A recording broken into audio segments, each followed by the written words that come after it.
Test, test. No.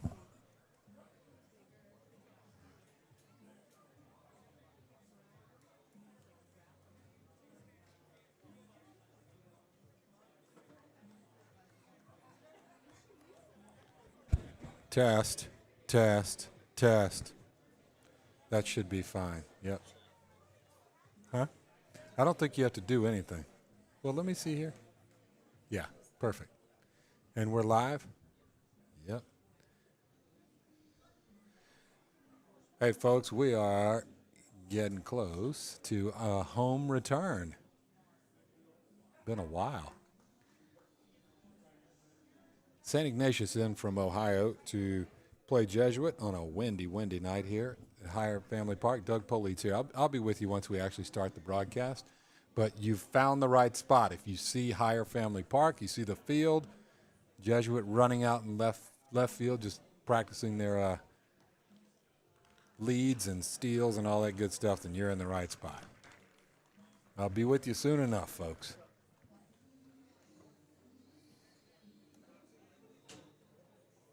Hello? Test, test. Okay, that's.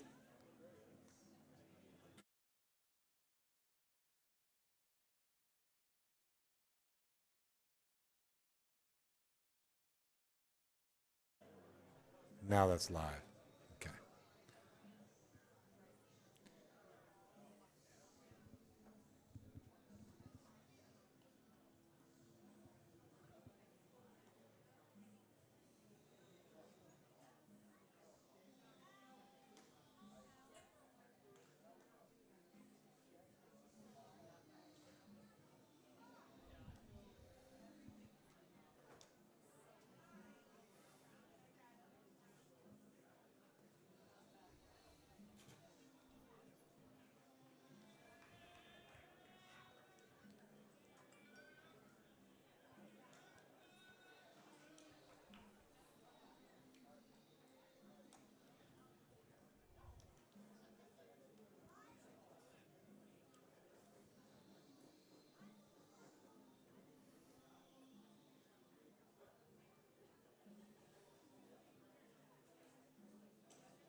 All right, team live stream.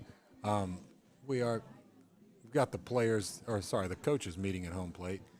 And then they're going to do the starting lineups, prayer, national anthem, and then there's going to be a little special presentation for one of Jesuit's coaches who's been here for 20 years. So just telling you what you're going to see here.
Good evening, ladies and gentlemen, and welcome to the Full Baseball Field here at Hyer Family Park at Jesuit High School.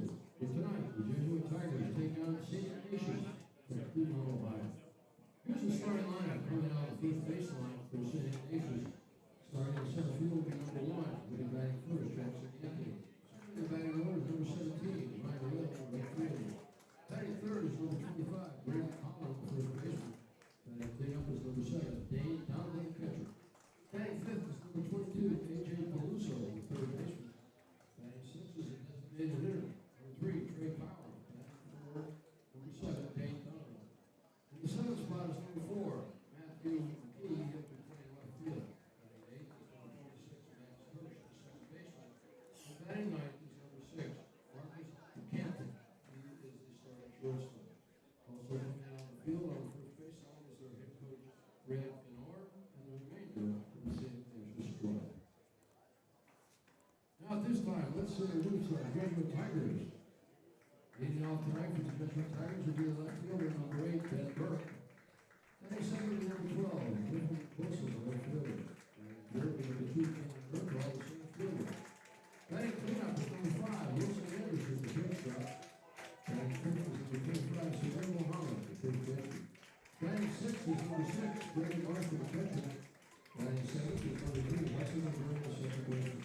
Batting eighth is number 1, Christian Sheffield, the designated hitter. Batting for tonight's starting pitcher, number 4, Ricky Rector. And batting ninth is number 14, Gavin Pritzker, the third baseman. Also coming on the field is head coach Miguel Mendez,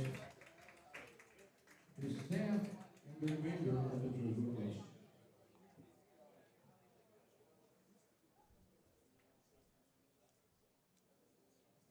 Ladies and gentlemen, before reciting the opening prayer and honoring America with the playing of the national anthem, we'd like to take a moment to recognize someone who's been made a lasting impact on our baseball program and our Jesuit high school community.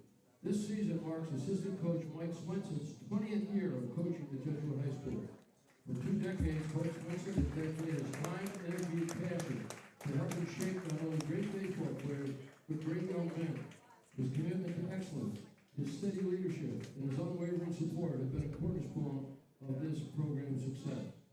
Whether it's early practices, long road trips, or the countless moments in between, Coach Swenson has always been there teaching the game, mentoring our players, and representing Jesuit with integrity and pride.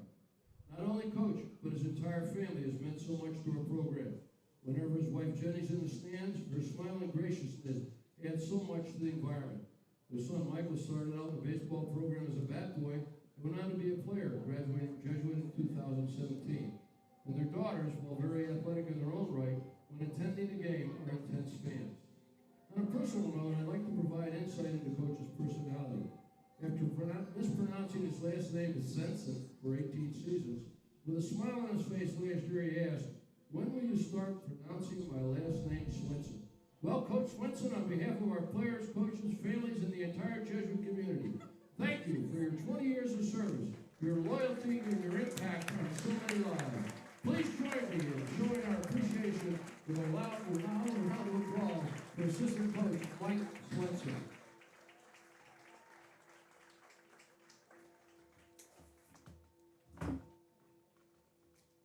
And now the opening prayer. In the name of the Father, and the Son, and the Holy Spirit. Amen. Our Father, who art in heaven, hallowed be thy name. Thy kingdom come, thy will be done on earth as it is in heaven. Give us this day our daily bread, and forgive us our trespasses, as we forgive those who trespass against us. And lead us not into temptation, but deliver us from evil. Amen. St. Ignatius of Loyola, pray for us.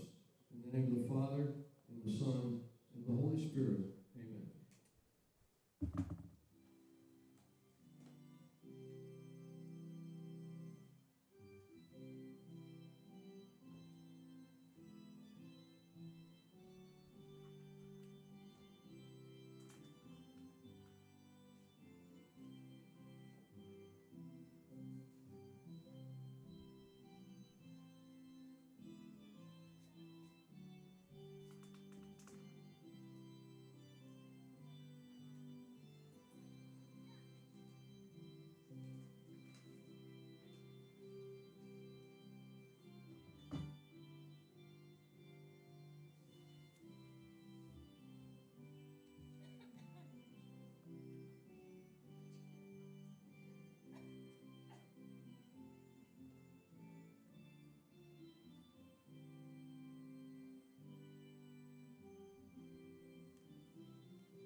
Hi, folks. Congratulations to Coach Mike Swenson for 20 years on staff here with the Jesuit Tigers.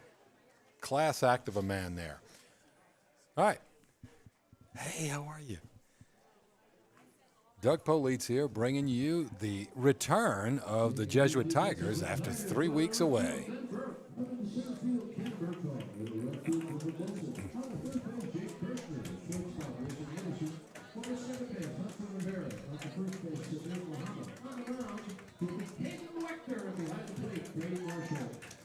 All right, folks, you heard it. That's Mike Letting there, our stadium announcer, who has taken us through the pregame and the starting lineups. Caden Wechter on the mound tonight. He has behind him Kirchner at third base, Wilson Anderson at shortstop, Hudson Rivera at second, and Samir Muhammad at first. Left to right in the outfield, Ben Burke, Cannon Martaw, and Griffin Boson. And behind the plate, Brady Marshall. As usual, we got to hear Survivor and Guns N' Roses during the pregame infield-outfield practice. Maybe we should cue up some Motley Crue and listen to Home Sweet Home, because it has been 3 long weeks since Jesuit has been here at Hyer Family Park. So nice to be back. They almost got rained out here. It looked like early in the day they would be, but now it's just windy. I mean, it is windy here, folks. That flag is flying about out there in right field, so that ought to wreak some havoc on pop-ups. Don't be surprised if there are some interesting plays on what look like routine pop-ups. So, Caden Wechter on the mound. He will be facing St. Ignatius, Ohio's Jackson Anthony to start things off. Then Ryan Whalen, Braden Colleran, Dane Donovan, A.J. Peluso, Trey Powers, Matthew McKee, Max Hirsch, and Marcus Takancic. Pitching for St. Ignatius will be Luke Creech. So Caden Wechter, for those who are not familiar with him, is the #1 right-handed pitcher in Florida and in the country in this senior class, looking to possibly get drafted or go to play for the Florida State Seminoles. He is the #4 overall player in the state of Florida. He's a 12-time all-tournament selection, an All-American, a Team USA member, winning a gold medal in Okinawa last year, and on and on and on. He will face Jackson Anthony to start things off for St. Ignatius.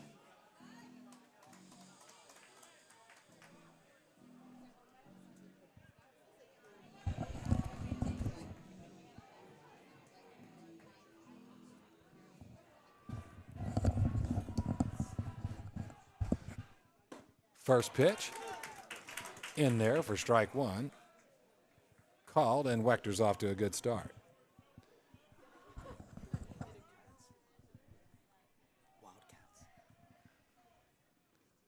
A swing and a tapped foul off the shin guard.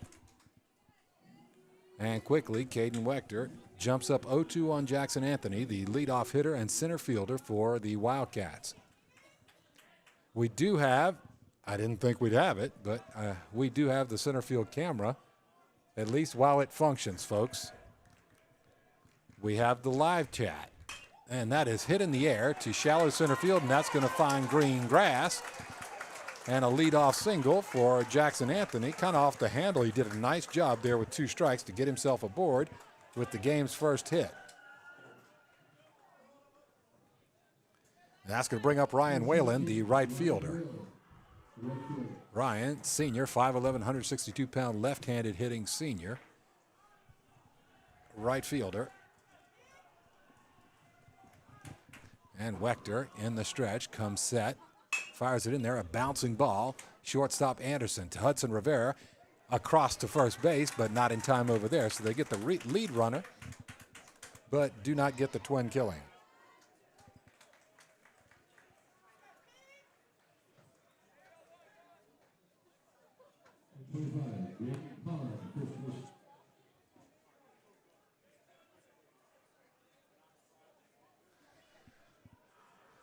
Okay, that's going to bring up Logan Ray back. He's going to play for Case Western Reserve in Cleveland. Not far to go once he graduates. He's a senior. 6'1", 160 pounds. He's going to play for the Spartans up there. 3-time all-tournament selection.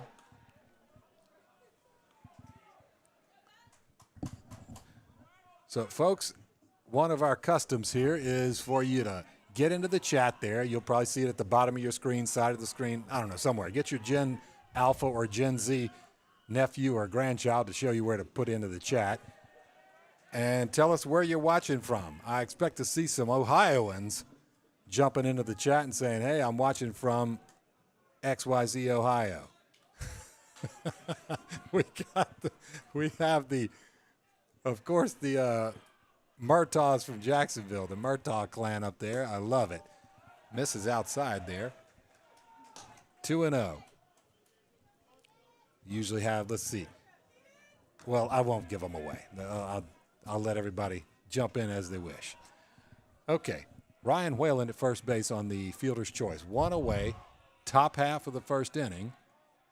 Strong wind going out to right field. That one sliced port side and headed out there is Liam Amarillo. But Ben Burke grabs it, slings it over to him. We got a 2-1 count. Top of the first, one out, one man aboard. St. Ignatius, Ohio Wildcats from the Cleveland area. So happy to have these folks here in town. I think they've already played against Calvary Christian, making a swing through the Tampa Bay area. And Wechter misses outside, and he goes 3-1. So, again, Caden Wechter about as, just as impressive a young guy as can be. There are a bunch of pro scouts here watching this, as there are every time he pitches. That one hits straight back to him. He throws it over to Wilson Anderson, who gets the first out at second base, but misfires to first base. And Braden Colleran will get the free base over to second base on the errant throw.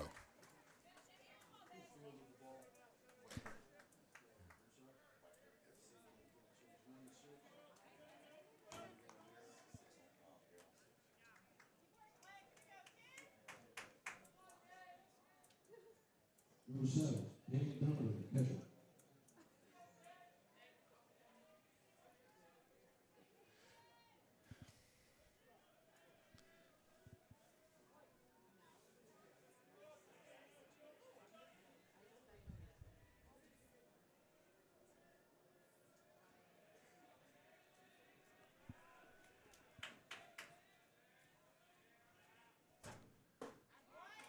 Okay, first pitch in to Dane Donovan, the cleanup hitting catcher. All right, getting everything together here, folks. Braden, sorry. All right, that one slapped foul, port side, way out into the left field corner out there, foul ball.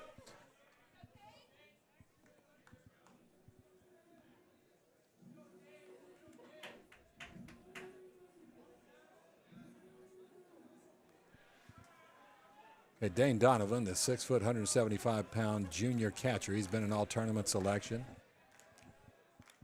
He stands in for the 0-2. That one right in on the hands. That running fastball of Wechter's is a handful, to say the least. He tops out at 95 to 97 miles an hour, and he's got a lot of run on his fastball. Throws a very sharp breaking slider that is, when he really has it working, it's tough to get the bat on it. He has 48 strikeouts in 37 innings against 10 walks, a .946 ERA, holding opponents to 141 average. So getting it done on the mound is Caden Wechter. Dane Donovan stands in. Nothing in 2. 2 away. He does have Colleran at second base, who hit the comebacker but reached on an error. A swing, and there's that slider, and he gets an empty hack in the third out. And that's going to do it for the Wildcats in the top half of the first inning. By the way, folks, I need to correct the starting lineup. I had the person take Donovan both pitching and catching. I know that's impossible. So the pitcher is none other than Lucas Creech. Lucas Creech is on the mound. All right, in the top half of the first inning, no runs, 1 hit, 1 error, one man left on base. We move to the bottom half of the first inning, It is Jesuit 0 and St. Ignatius, Ohio 0.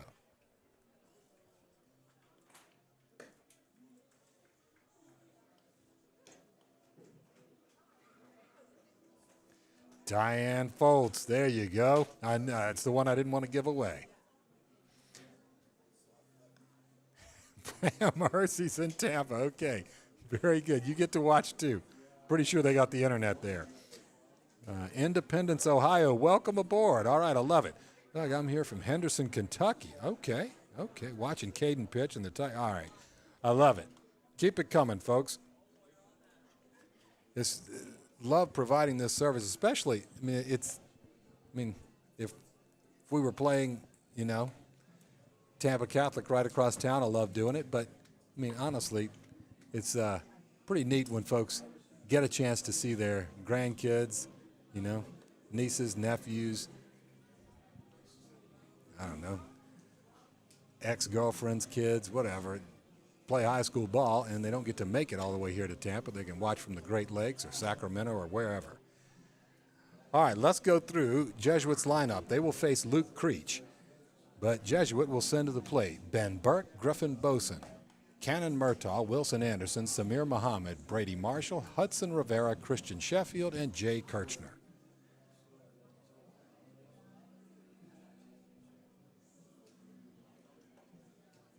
Luke Creech, a senior left-hander, 5'11", 185. And he will start off facing Ben Burke. Now, Ben, a .313 hitter his senior campaign. He's headed to Appalachian State up in Boone, North Carolina. A true two-way player for sure.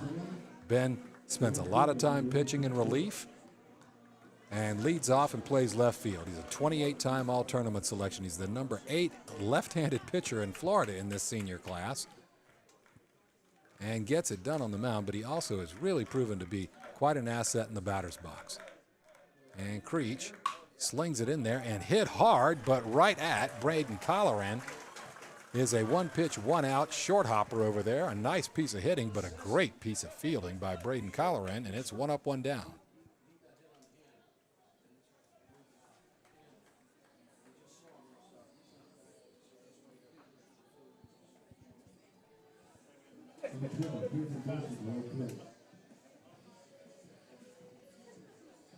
All right, brings up Griffin Boson. Now, Griffin is headed to Duke, and he is the senior right fielder, 6'5", 205-pounder, and that one spun in there but misses a little bit inside. Griffin he leads in virtually every offensive category but a couple. In home runs, on base, slugging, OPS, RBIs, runs scored, walks, you name it. That curveball found the mark, and it's 1-1. Yeah, Griffin with 5 home runs on the year, 19 RBI. He's scored 17 runs. He's walked 18 times. An OPS of 1121, that is pretty good, folks. Anything above 1,000 there is pretty darn good. A bouncing ball, kind of a high hop or a room service hop over there to Max Hirsch, who tosses it over to Colleran for out number 2, 2 up, 2 down.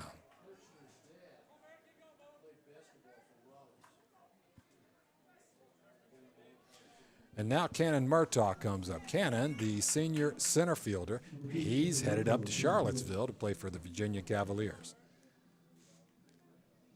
17-time all-tournament selection. And Cannon leads the team in stolen bases with 9 and doubles with 8. And missed a handful of games to start the season. But he is clearly back to strength. First pitch in there, close, but not close enough. A ball and no strikes to Cannon Murtaugh. Cannon has a cheering section up in Jacksonville that I know is tuned in. That one hit hard down the left field line, but foul. A hard ground ball gets a nod from Coach Tim Knowles over there, but not much else. He barely even twitched at it.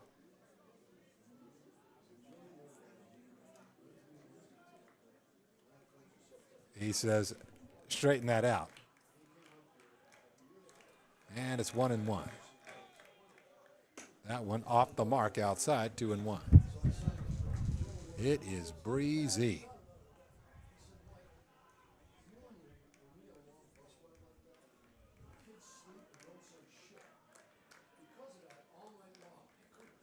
And Luke Creech still working from the windup. Nobody on base yet.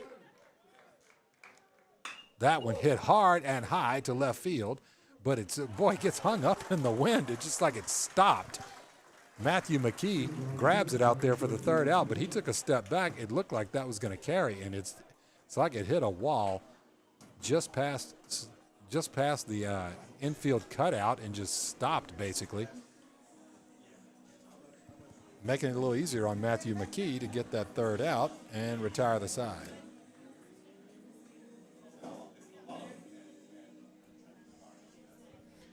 Okay, bottom half of the first inning, Jesuit gets no runs, no hits, no errors, nobody left on base. We are finished with one complete. 0-0.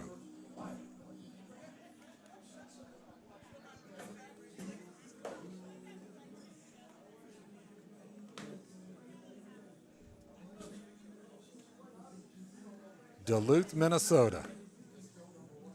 Of course, it's so nice to hear from you, Pam. Old Faithful. Ocala and Duluth and Jacksonville. I mean, every time, man, you got to love it.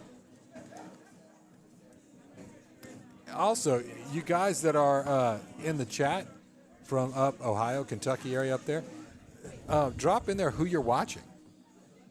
I mean, sometimes just, the screen names and stuff like that, it doesn't give you, someone's actual name, which is fine. We're all for privacy. I'm a HIPAA-compliant broadcaster. But at least let us know. Let us know who you're watching. Okay, up next is A.J. Peluso, the third baseman. A.J., a junior, 5'10", 170 pounds. He's been an all-tournament selection in a perfect game event. He will face Caden Wechter, who gives up a pop-up. Is it going to stay fair? It's high, and it's going to swirl around. Samir not able to corral that thing. I'm telling you, he looked like he was camped under it, but I think you're probably going to see a lot of that tonight. That ball gets up high and just swirls around, and the wind just takes it and hijacks it. All right, so A.J. Peluso kind of gets himself a free strike there, really, or gets a free couple of swings here. If he needs more than one swing, we'll see. Where you really see that is down this left field line or this third base line where it gets overrun a lot on this field. That one misses a little bit high. A ball and a strike. I mean, that wind is whipping. That one bounces in there. I tell you what, guys, if Columbus had this wind behind him, he'd have landed in 1491. A.J. Peluso, 2-1. That one's in there. A called strike, 2-2.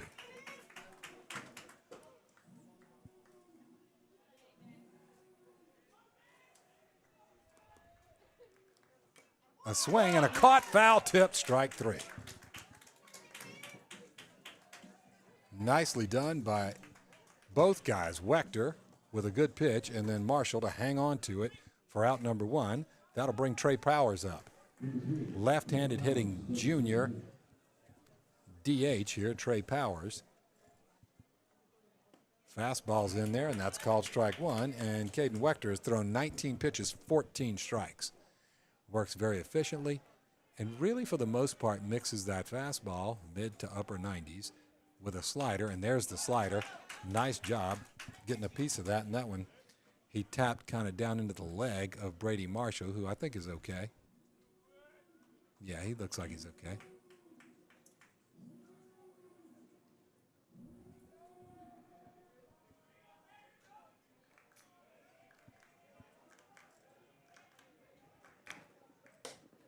Puts a little extra pepper on that one. but it misses up and out, 1-2.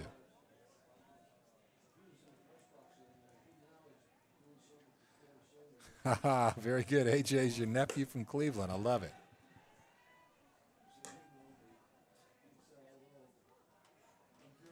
Yes, Pam Hersey. Coach Menendez and and Jackson now on the team. Atlanta, I love it. 2-2. That one bounces in there, a little dusty, and that moves the count to full. 1 out. We're in the top of the second. St. Ignatius Wildcats in from Ohio.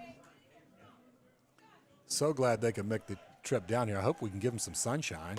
He gets a swinging, empty hack on a high fastball, and the high heater gets him for the second out. And Caden Wechter looks like he's in a very comfortable rhythm here in the top half of the second inning. He'll face Matthew McKee, the left fielder.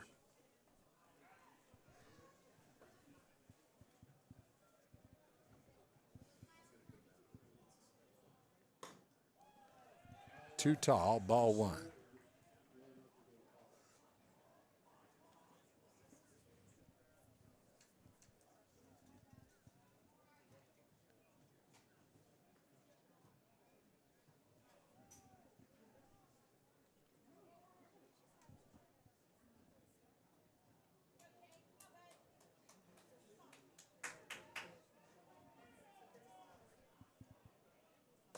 A swing and an empty hack, 1-1.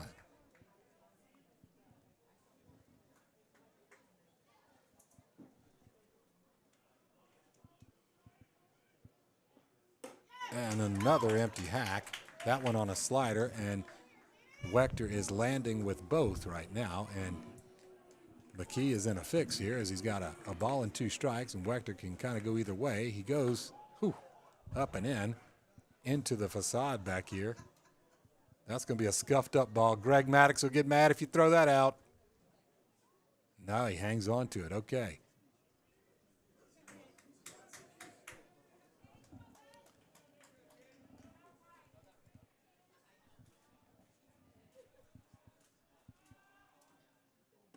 There's that slider, and that one lands. Called strike 3, and Matthew McKee does not dispute it. He tips his cap, says, okay, I'll be on the lookout for that one next time. All right, no runs, no hits, no errors, nobody left on base, nobody reached base. Head to the bottom of the second, still scoreless.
All right, Luke Creech for the Wildcats. A very efficient first inning. 3 up and 3 down. He threw 8 pitches. 8. 5 strikes, 3 balls. He will face Wilson Anderson, Samir Muhammad, and Brady Marshall.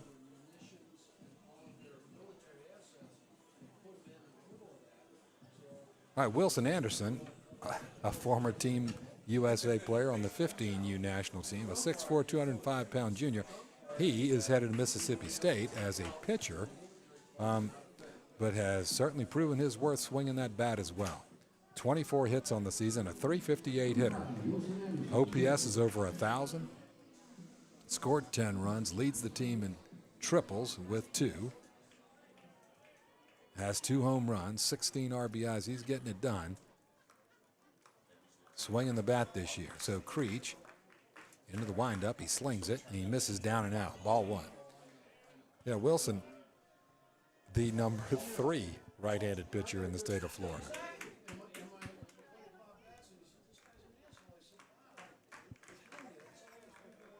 But not on the mound tonight. He takes a hack, but out in front of a nicely thrown changeup from left-handed Creech, and he gets swinging strike 1. Wilson, a tournament All-American for a perfect game, a 22-time All-Tournament selection, a perfect game All-American, 2-time tournament MVP. He's really done it all in his career in high school. That one, kind of a spinning changeup out. He didn't really have the break he was trying to get on it. And so Creech will reconnoiter and see how he's going to attack Anderson, now with a 2-1 count. Lefty Creech on righty Anderson.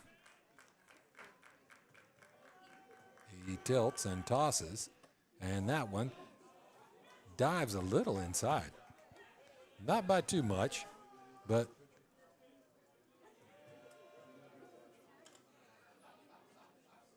a little too close to Wilson on that one. 3-1.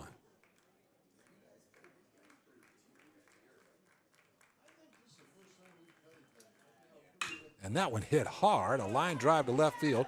That is a 2-hopper to the wall. He turns around first base, he really comes screaming into second base. And a leadoff double for cleanup hitter Wilson Anderson. Gets us going here in the bottom half of the second inning. Nicely done. As Wilson, like I said, has really been swinging it well. Now that brings up Samir Muhammad. Samir, a junior, 6'5", 250-pounder.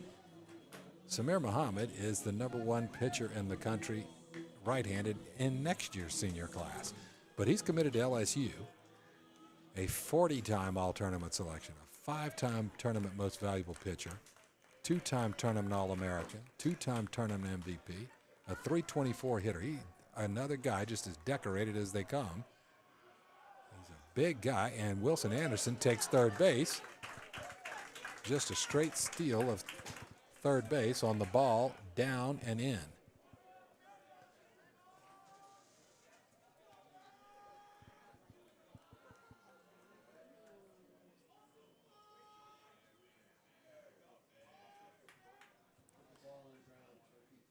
And Samir, 23 hits on the year, 14 RBIs. He takes a big hack and he taps it foul. Count evens up, 1-1.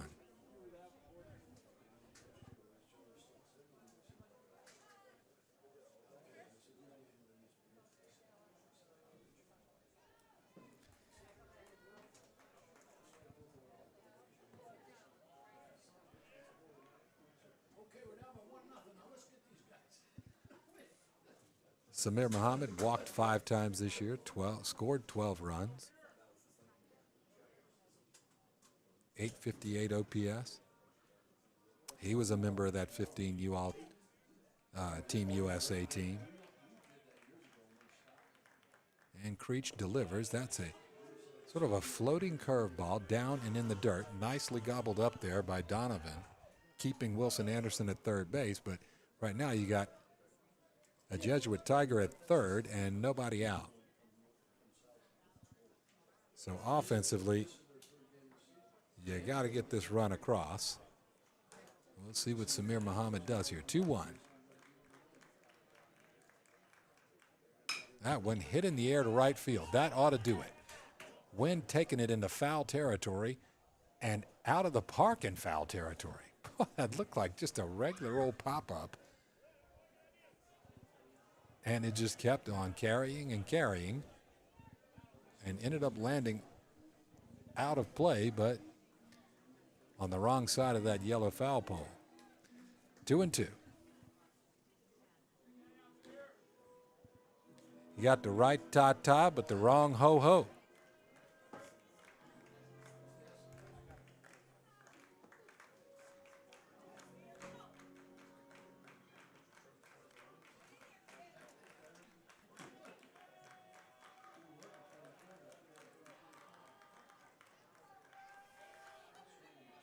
a swing and an empty hack, and he gets him on a breaking pitch. Nicely thrown down and away, and very nicely done by Luke Creech to get out number one. And that'll bring up Brady Marshall. Now, Brady, leading the team in batting average with .419. He has just been a base hit machine. This year, he's either been addicted to getting on or allergic to getting out. A .419 hitter. On-base percentage, .463, 26 base hits. That one kind of a nubber, a pool cuer over to shortstop. Grabbed by Tkancic. And Tkancic does get him out at first base, but it was such a slow ground ball that it's going to be an RBI as it brings Wilson Anderson in.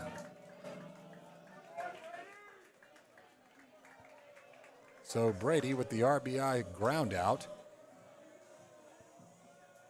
scores the first run of the ball game, and Jesuit takes a 1-0 lead. Brings up Hudson Rivera. Huddy, a 12-time all-tournament selection.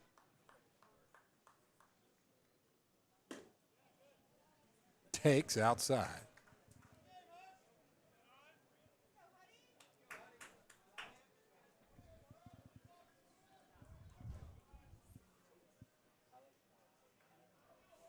And the 1-0.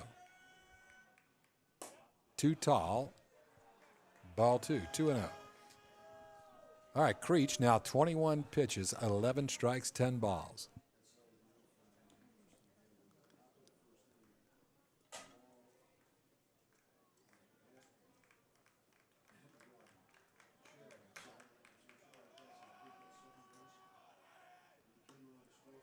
Ooh, that one a little bit outside it looked, but a nice job receiving that by Dane Donovan behind the plate for the Wildcats. He gets the called strike.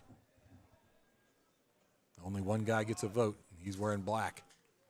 2-1. Same spot.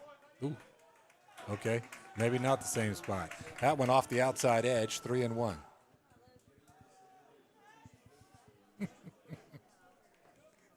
Boy, I'm dialed in tonight, huh? 3-1.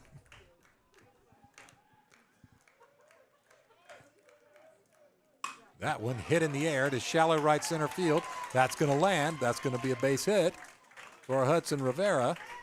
And the sophomore second baseman is on board. Nice piece of opposite field hitting. And that's going to bring up Christian Sheffield. Christian Sheffield's headed up to Tallahassee to play for Florida A&M, the Rattlers up there. So, folks, from the St. Ignatius visiting fan base, yeah, Christian Sheffield, that is youngest son of longtime major leaguer Gary Sheffield, who lives here in Tampa, who's from Tampa. And Christian scored 14 runs, 8 RBIs, 14 hits on his senior year. DHing here tonight. And I can tell you, if he gets on base, he wreaks havoc.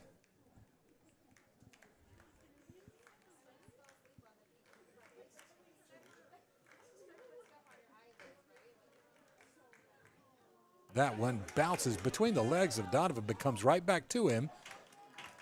And he slings it down to second base, right on target, but Hudson Rivera plenty of time to get there. That is ball one, 1-0. And on the wild pitch, Hudson Rivera takes second. So 2 outs. Sheffield with an RBI opportunity. And with Hirsch holding Rivera on, he might be able to sneak one over to right field, and that might score Rivera if he can go the opposite way with it.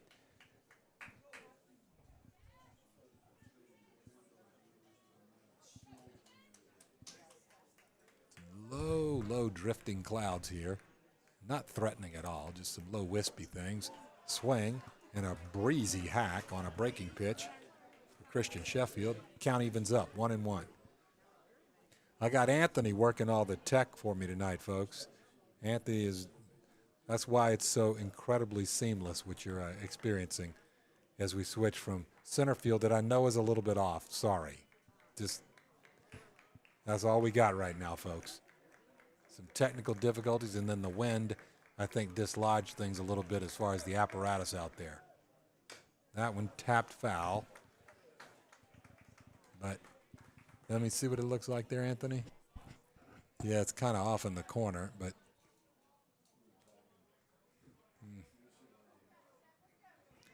I kind of like being able to see center field. I'd love if it was a little bit to the right, but we don't. I get it, it's 2026, folks, but we don't have it, on some little remote control. It's set up and it's stationary out there. So we'll swap back and forth as long as it stays with us. It usually fades out in the fourth inning. Maybe we just won't replace it this time. The battery in it, that is. We'll just stick with the press box view.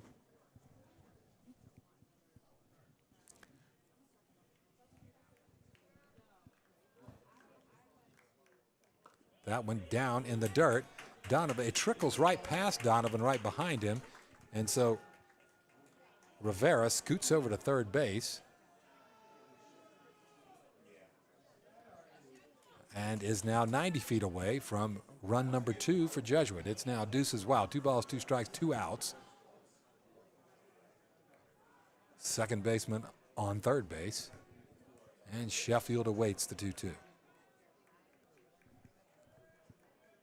Creech slings it up and out. Fills up the count.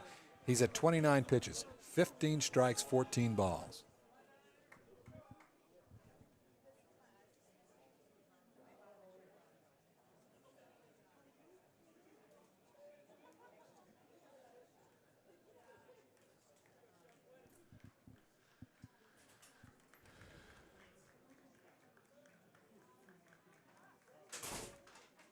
And that is a breaking pitch that really didn't have any change of direction, so it stayed up and out and wide and put Sheffield aboard. And with Christian on first base and second base open like that,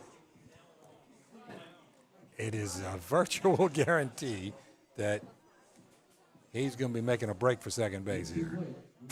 Brings up Jay Kirchner. Jay going to play down the road in Lakeland at the Florida Southern Moccasins. He is a senior, usually at left field, but he also plays some infield. Tonight he's at third base.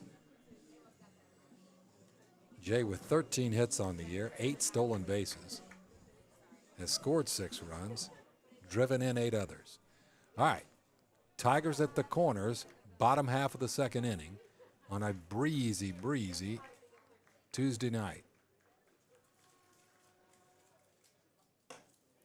Sheffield does not make a break for it. Kirchner watches strike one right on the outside edge.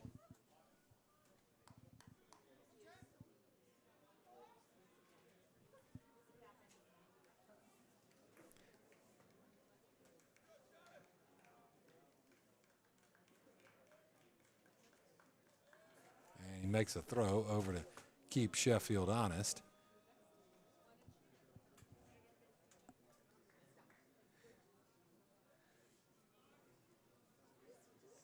Christian just kind of a casual lead, but he'll sometimes just take off even on a lefty at first move. We'll see. Nope. That one fouled straight back into the netting here, and now it's 0-2. Okay, so live streamers out there, let's get you to chip in on this. What do you guys think of the ABS system in Major League Baseball now? I'll reserve my opinion on it, but I mean, how are you liking it? We can get into that. I like that there's efforts to use technology. Just curious what you guys think of players, catchers, pitchers, tapping their helmet saying, no way, that was outside. And then you get immediate feedback like you're watching Wimbledon or one of those tennis tournaments where nobody even argues calls anymore. But they don't have human umpires at the Wimbledon anymore. There goes Sheffield. That one, a bouncing ball, fouled into the Jesuit on-deck circle. Ben Burke fields it, tosses it to the coach. And Kirchner continues with an 0-2 count.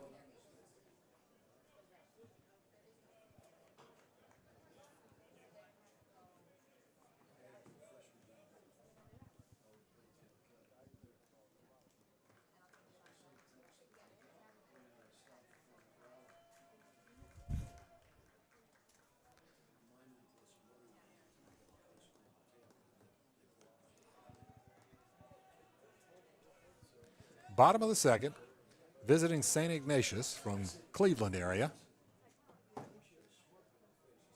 A 1-0 Jesuit lead. 2 outs, bottom of the second. Luke Creech kicks and fires, and that one hit in the air to right field. Standing under it is Whalen, and he makes the grab and the third out, and it limits the damage. Luke Creech, a nice job limiting after getting Wilson Anderson to third base with nobody out. He only gives up 1 run, and this one is a 1-0 game.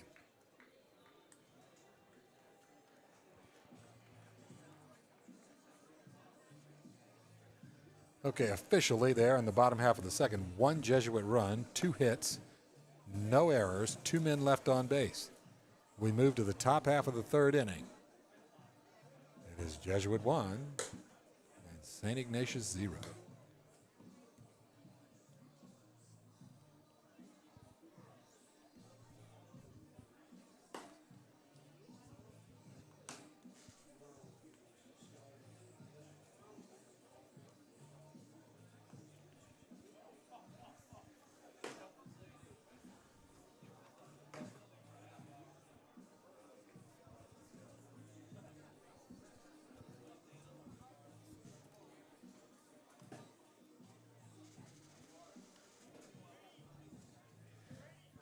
Okay, set to face Wechter in the top of the third is Max Hirsch, Marcus Takancic, and then back to the top of the order with Jackson Anthony. Max Hirsch, the senior second baseman, a 4-time all-tournament selection. He is set to attend Mercyhurst University up in Erie, Pennsylvania, and play for the Lakers up there. And Max stands in. Wechter, 29 pitches, 19 strikes. That is sliced foul. Oh, no, thank you. I appreciate it, though. I'm good. Thank you, Mike. That one, a little dribbler grounder over there to Hudson Rivera, and he gets the 4-3 ground out. Hudson does a good job over there at second base.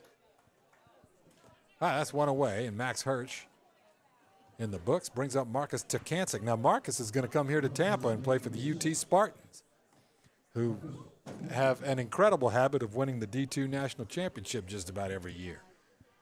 So that's pretty nice to see this young guy get a chance to play down here ahead of his college career where he's going to play. 5'10", 170-pound senior shortstop. And Takancic turns away from a tailing fastball that runs a little bit inside from Caden Wechter, and it's 2-0. Wechter still in the windup, of course, nobody aboard. And he gets a swing and a miss on a fastball. What's he throwing there? 90-93. That one down low, a little dusty, 3-1. So Wechter kind of just steady Eddie, lower 90s. That one, ball 4. Tailing fastball. It's got great movement on it. It just moved a little bit off that inside edge. And that puts Marcus Takancic on board. That is going to bring up Jackson Anthony, the leadoff hitter, who led the game off with a soft liner single to right center field, just over Hudson Rivera's head, but did not end up scoring. He obviously would love to duplicate that here. First pitch, dusty, ball 1.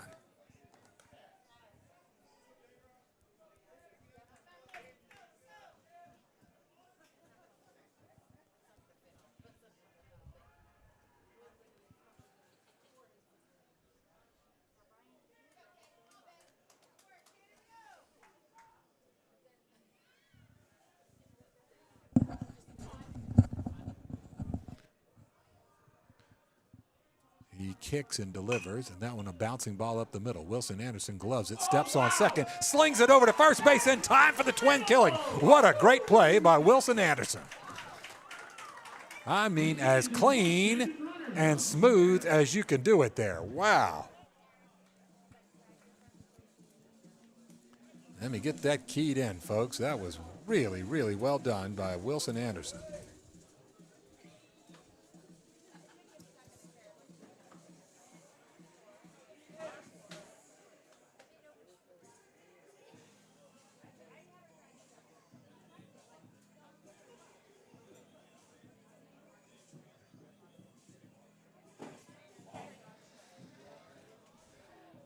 Okay, quick work in there, the top half of the third for Caden Wechter. No runs, no hits, no errors, nobody left on base. I think he threw 5 pitches. We'll head to the bottom half of the third. It's 1-0 Jesuit.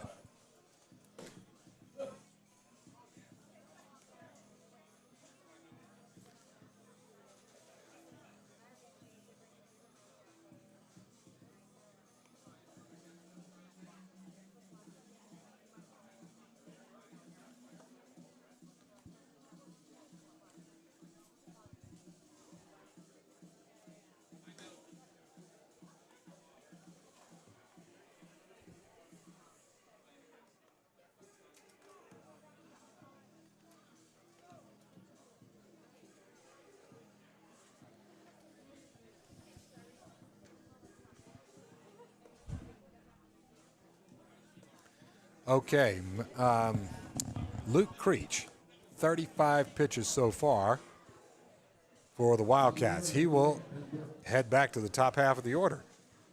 It'll be Ben Burke, Griffin Boson, and Cannon Murtaugh.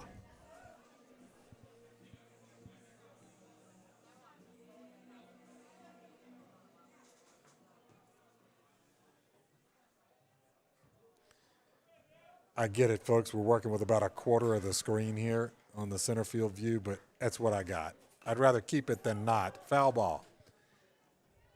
I'd rather keep it than not. Yeah, I know. The dad is apparently a coach at Cambridge or something like that. Because a guy walked in Cambridge uniform.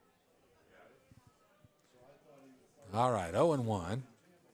Burke lets that one go, and it looks like it's just off the outside edge, 1-1.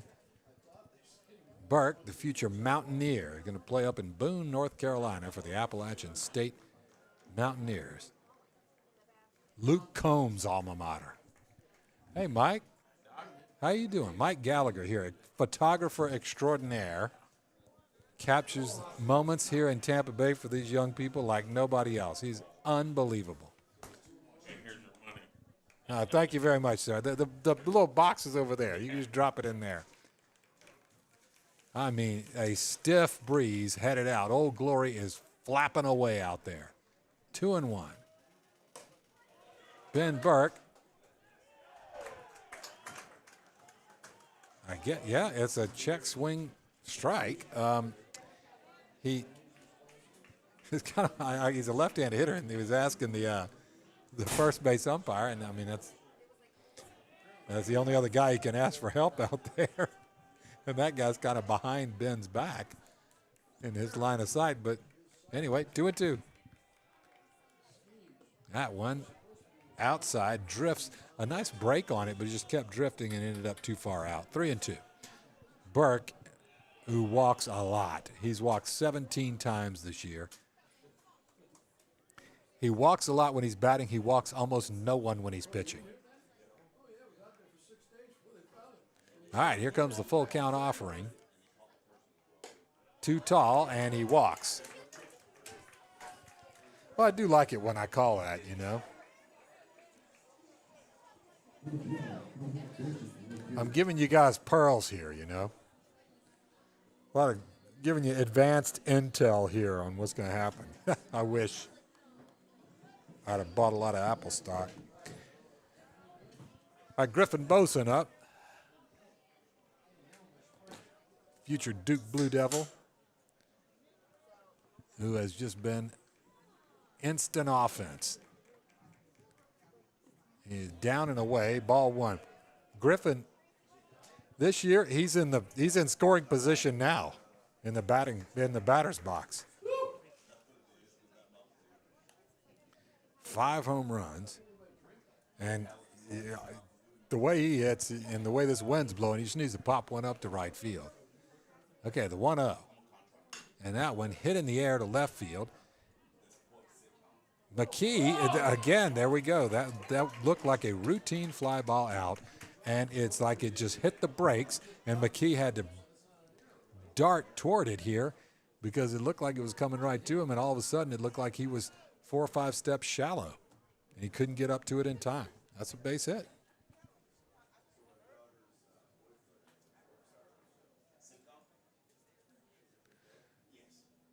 Okay, so Burke, who walked, moves over to second base on the Boson single to left, and Boson now at first base. So nobody out, bottom half of the third for Jesuit. Meeting at the mound, nobody warming up. I don't think that's what it is. I think that's just review our bunt coverages, that kind of thing. Cannon Murtaugh up. I have my doubts that Cannon Murtaugh is going to bunt. Call me crazy. Future Virginia Cavalier, leading the team in doubles, and he is a high-energy player. They do have the third baseman up, but I got a feeling he's swinging away. Nope, he's bunting. See? Shows you how much I know. And fouls off the bunt. So do not make investments in the stock market based on my advanced intel. 0-1.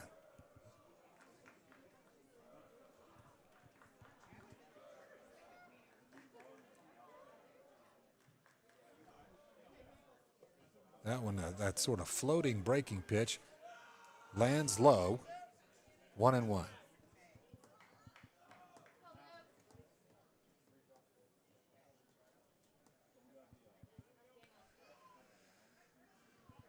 Again, Burke at second, Boson at first, nobody out. And a little nubber toward first base. Over there to gather it up is Creech, and he slings it with his glove over to Calloran, who's covering first. A nicely played ball with Creech on the move there, and it basically functions like a bunt.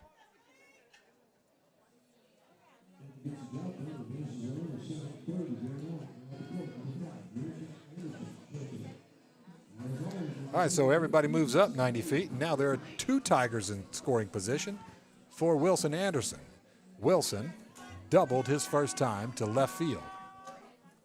He does that now, and that's going to be 2 runs. He ultimately scored, and that is the game's only run. There's that breaking ball, and that time it found the mark. And Creech would love to copy and paste that one the rest of the night, as he's tried to land it a number of times but hasn't consistently been able to get it in there. That was a good-looking one. 0-1. And he comes with the heater, and Wilson, it was a mighty hack, but he fouls it back into the netting and finds himself 0-2.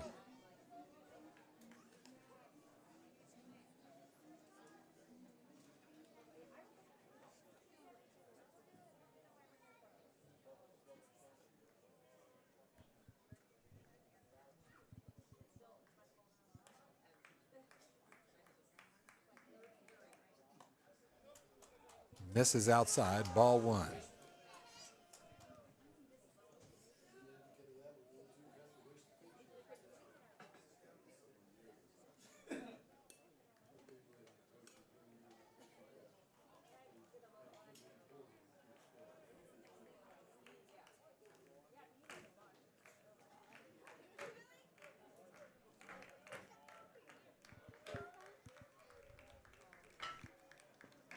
And the 1-2, that one bounces in there very nicely, blocked by Dane Donovan. Really good job. That is such a valuable asset when you got a guy back there that can block a ball like that, and you got runners. And this is a tight game here, 1-0. You're on the road against a high-powered team like Jesuit, and you got a runner at second and third. You can let one loose and it flies down in the dirt, and you got a guy back there that can keep it right there. Very nice job by Donovan. Creech Sends it in there, and Wilson Anderson looks like that's going to be a sac fly. A fly ball to right field, kept carrying. Whalen makes the grab. Everybody moves up, including Ben Burke, across home plate, and Wilson Anderson gets a sac fly RBI.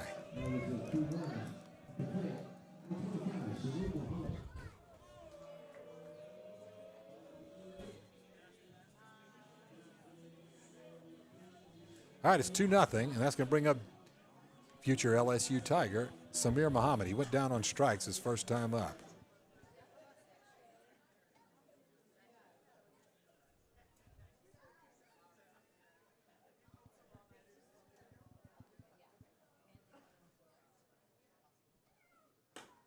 Misses outside, ball 1.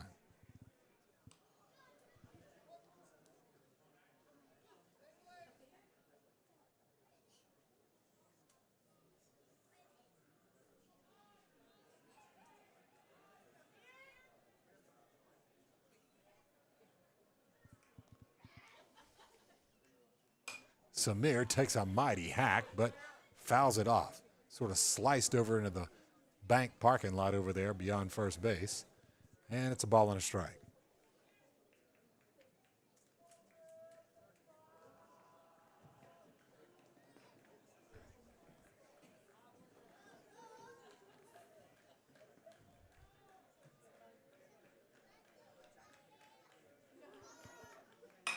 Hit hard right at second baseman, just out of the reach of Hirsch.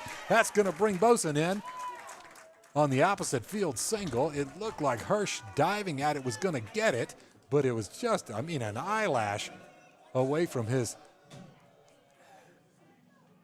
outstretched glove. Wow, nice piece of hitting and a great job on the defense. Just couldn't quite get to it.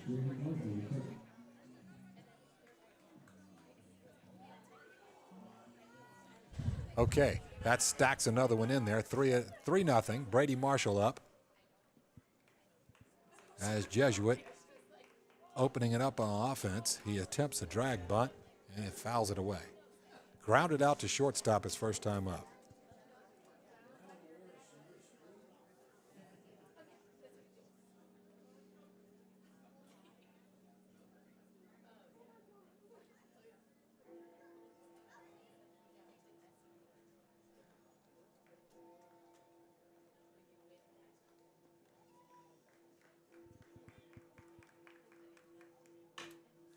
That one over to sort of an easy tapper over to first base, and Colleran grabs it up at the eyes. It's a really high, like a Baltimore chop over to him, makes it an easy out for the 3 unassisted ground out.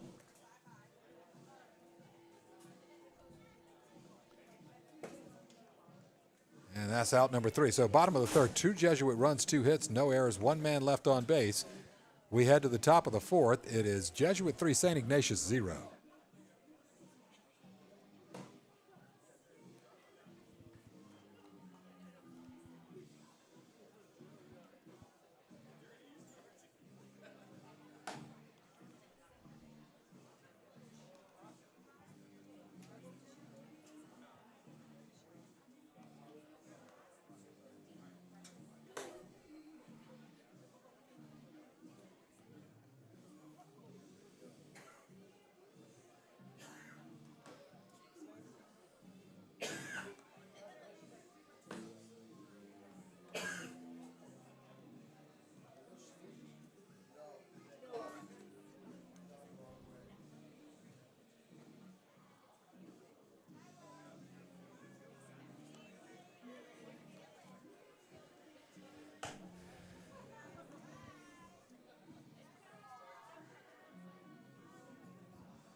Okay, in the top half of the 4th, due up for the Wildcats, Whalen, Colleran, and Donovan.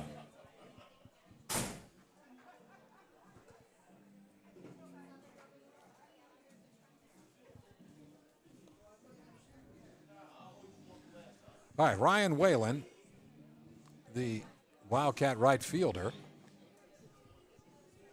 2-time all-tournament selection. He hit into a fielder's choice, a grounder over to the shortstop his first time up, and now he'll get another crack at Caden Wechter here as we enter hour number 2 of this game.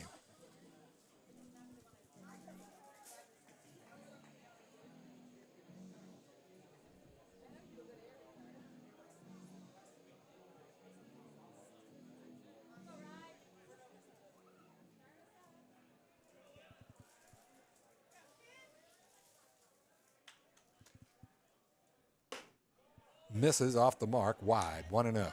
Yeah, I'm with you on that, Joe, or Jose Santana. Looks like you only get 2 successes. Yep, that one slapped foul. And quickly, it is 1-1 here as Wechter, he works very quickly. I do like the fact in that set challenge system, you see the results in immediately. That's what I don't really like about video review in college football, pro football. It just seems like sometimes that takes too long to get the call. But I mean, we have the technology to get the calls right. Everybody is for getting it right. I like that you just instantly, just like in tennis, you instantly see where it was, and you can move on knowing you got the call, or you know what the correct call is. I don't like that it's not three-dimensional, meaning it's not. I mean, you can have I mean, that thing is set up in the middle of the plate, not the front edge or the back edge or whatever. I mean, it wouldn't be on the back edge, but the front edge. A ball can, in fact, be breaking. Anybody see Paul Skeen's pitch? It can be breaking at really high velocities and just clip the front edge of the plate. That's a strike. It's a three-dimensional strike zone, but it would show up as not being a strike if that is a frontal plane, as we say in medicine, through the middle part of the plate. Getting a little too technical there, but that's just my take on it. Overall, I love it as well. 1-0.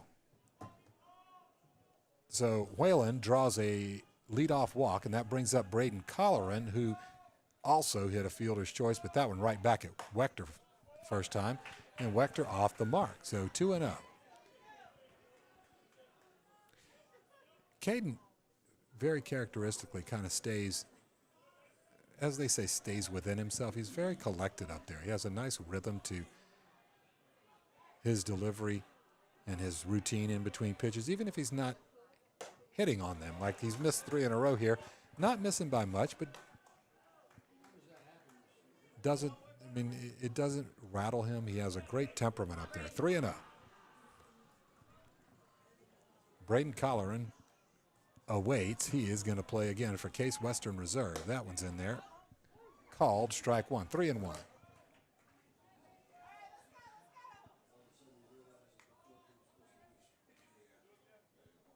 Hey, you're watching the batter right here. I love it. You're watching your grandson from Strongsville, Ohio. Yes, he is a talented young guy. I tell you what, he must be really happy to see this wind blowing out there to right field if he can get the wood on this. Nope, that went outside, and he gets a walk. I know he'll take that too, as you don't usually see 2 in a row from Caden Wechter get free passes. So a little bit of a hole Wechter has dug for himself. He's going to have to work his way out of it. I'm very sorry. That was Logan Rayback. Sorry, guys. No, it wasn't. I'm sorry. That was Braden Colleran. My fault.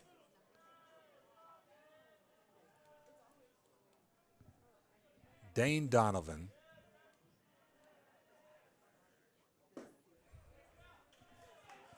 And Dane takes low on a slider, so 1-0.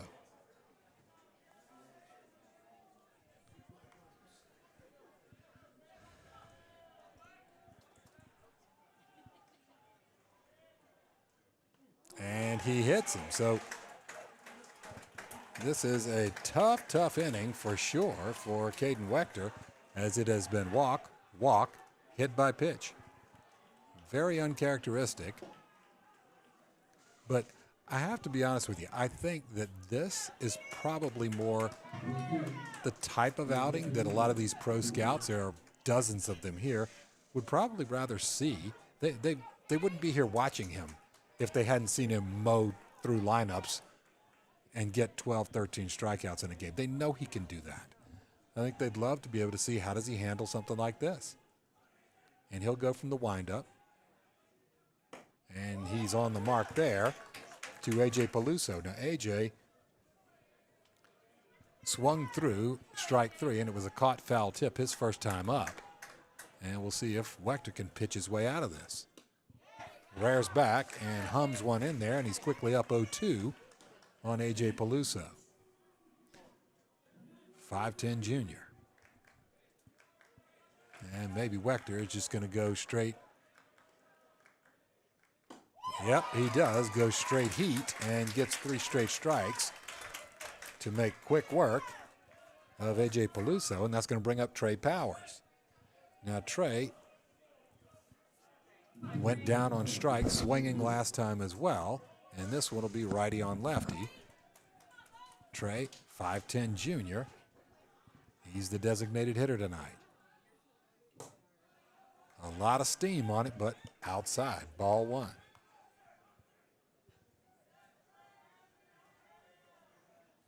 Yes, I appreciate it, guys. I had those two messed up on where he's going to play. So thank you for the correction. I had the wrong guy pulled up. It's Kent State. Play for the Golden Flashes up in Kent, Ohio. Yep. Thank you for correcting me.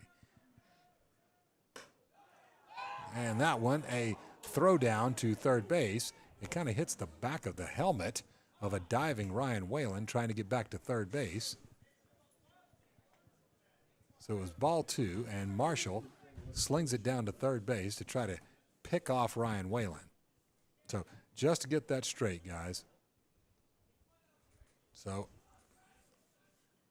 my research doesn't fail me. It's not my research, it's my AV skills bringing it all up at the right moment here. A lot of things happening, a lot of moving parts.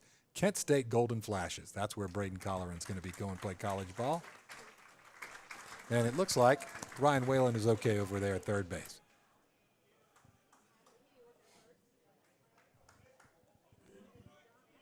So Trey Powers now with a 2-1 count.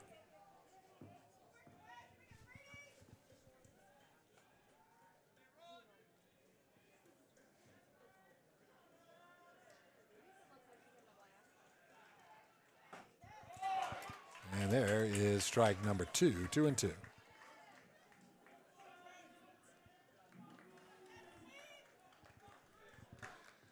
And the 2-2, and the windup is Wechter. That one, a lot of steam on it, but it sails a little bit wide. So full count, bases loaded. Top of the 4th, clearly the best threat for the Wildcats so far. Wechter at 59 pitches, 31 strikes, 28 balls. Can he keep any of these runs from scoring? We shall see. A long, long look in there to Marshall, and he finally nods his approval. And he gets his slider. It misses a little low. I think he thought he got that one in there, but home plate umpire disagrees, and there comes the first Wildcat run.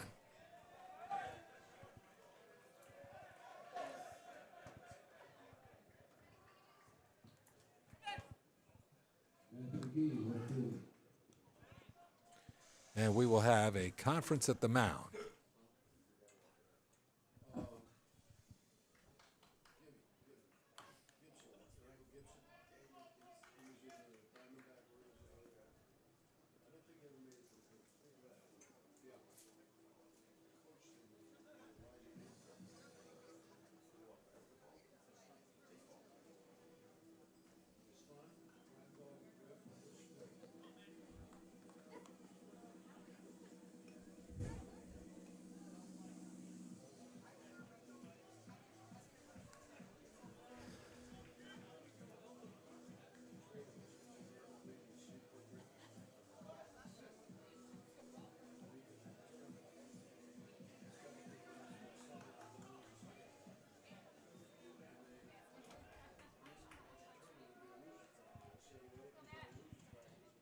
And that one hit to center field. That's going to be one run in for sure. It is misplayed by Murtaugh.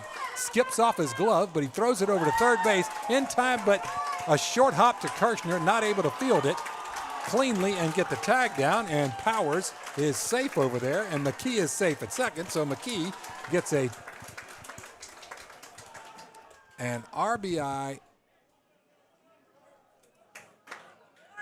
a 2 RBI single to tie it up, right?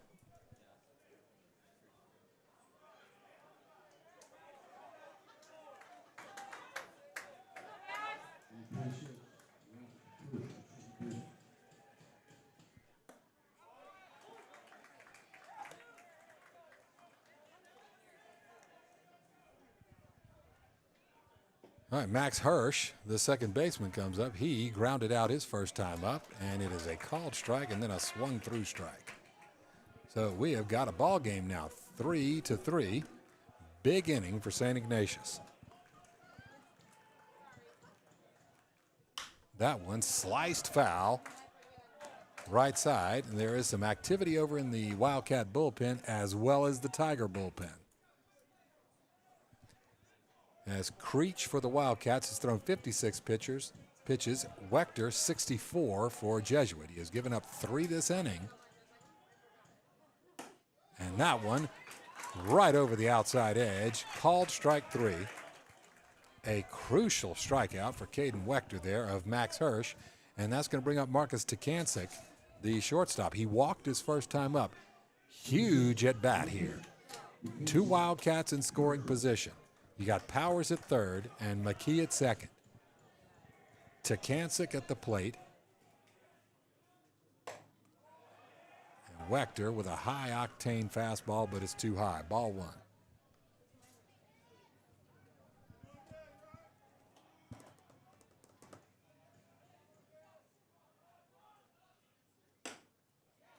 That one's in there. Strike 1. 1-1.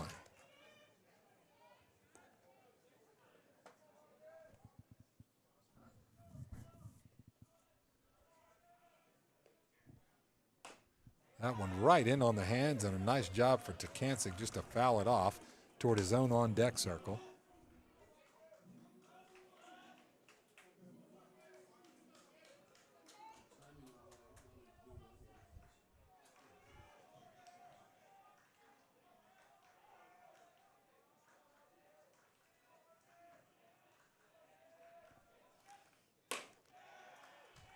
Fastball up and out, 2-2.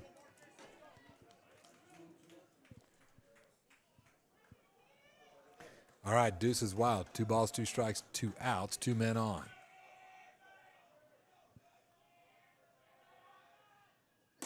And there is a called strike 3 at a critical moment for Caden Wechter.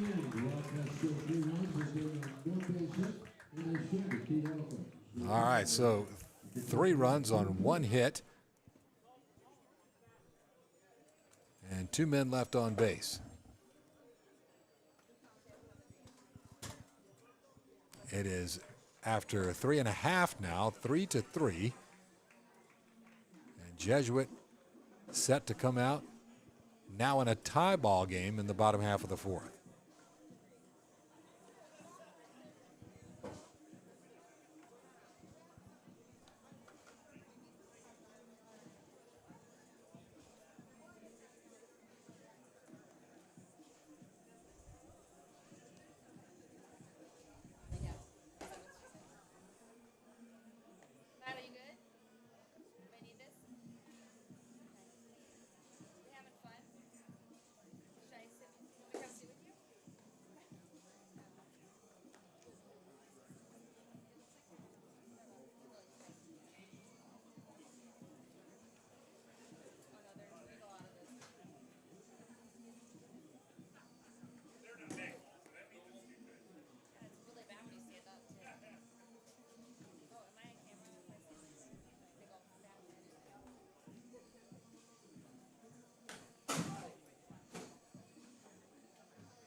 Okay, leading things off is going to be Hudson Rivera, the sophomore second baseman. Huddy is 1 for 1 tonight. He singled to right center field.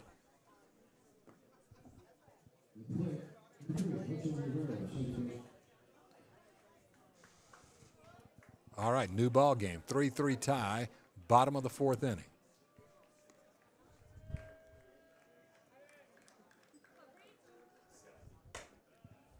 Up and out, ball one to get things started. So Luke Creech, the starter for the Wildcats, lefty, he has thrown 57 pitches, 32 strikes, 25 balls. He's got some teammates warming up in case things go south or in case the coach senses that maybe things aren't going the right direction or lean in that direction and he wants to make a change. So far,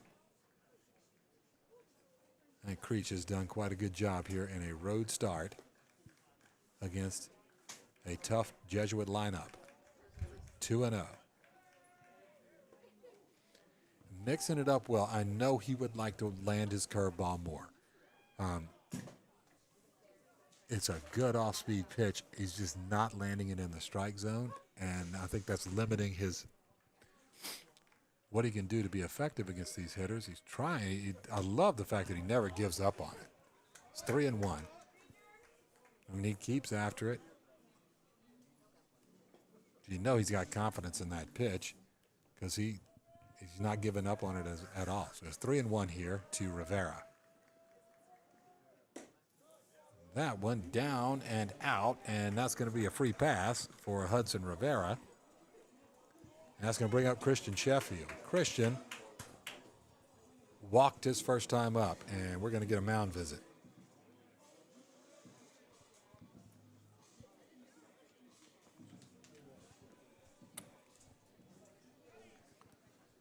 Is he going to make a pitching change? He is. He's going to take the ball from Luke Creech, and everybody ought to give him a hand. His teammates come out and greet him.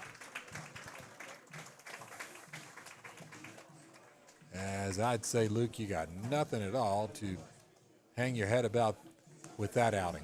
Really nicely done.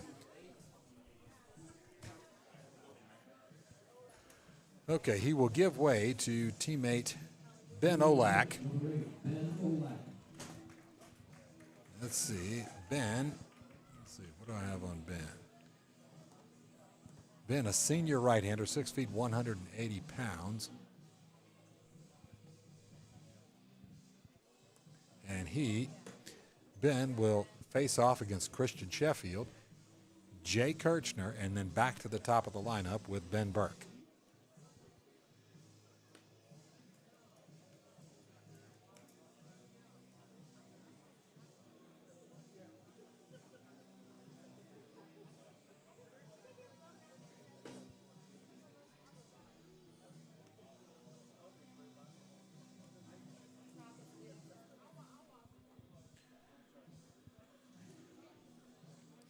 All right, chatsters, I got to tell you, call me crazy, but I got this sneaking feeling that we're running low on battery out on our center field camera. We'll see. See if Anthony has any magic for us here, but if we have to shift to just the press box camera, then okay. And we'll just go with that, and sometimes it works when we try to change that battery out there. Sometimes it doesn't.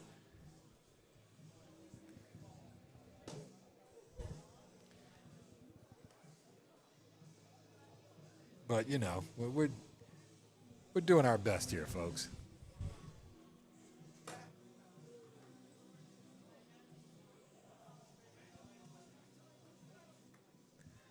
Okay, Ben Olak comes in for Luke Creech. And Christian Sheffield, again, walked his first time up. Christian, with 14 hits on the year, 3 of them doubles, has scored 14 runs and driven in 8.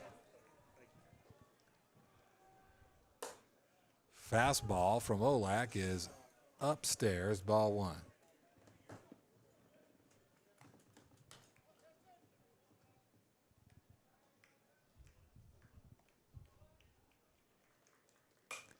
And that one in on the hands, and he fouls that back into the netting. And Christian now has a 1-1 count.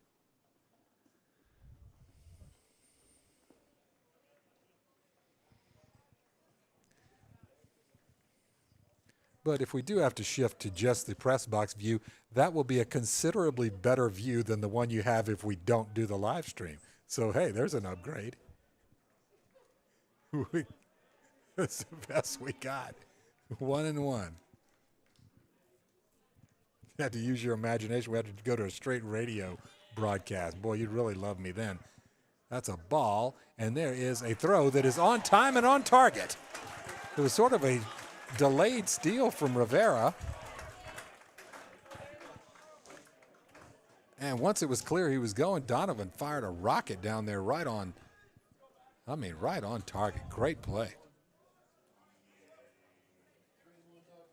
I got 2-1. So Rivera caught stealing. 1 out now. Sheffield lets that one go.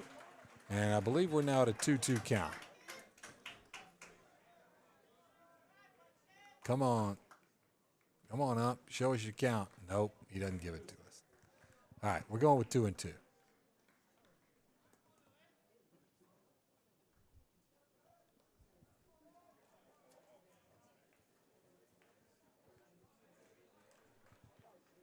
That one off the mark. Dusty and outside. Full count.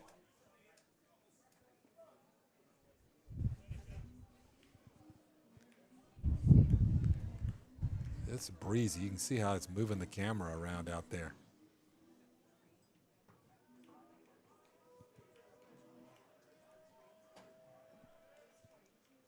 That one fouled back.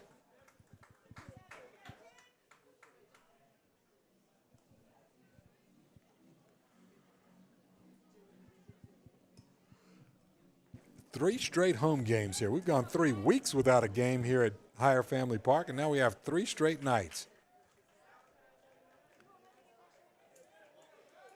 I'm going to break out the Cepacol lozenges, I think. A swing and a caught foul tip.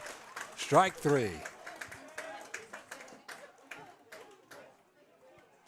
So Ben Olak comes in, gets a strikeout to... He gets a caught stealing and then a strikeout. So a relief effort, it is exactly what you're hoping for if you're the Wildcats from Ben Olak. And that brings up Jay Kirchner. That's a ball low on a breaking pitch. Kirchner flew out to right field his first time up.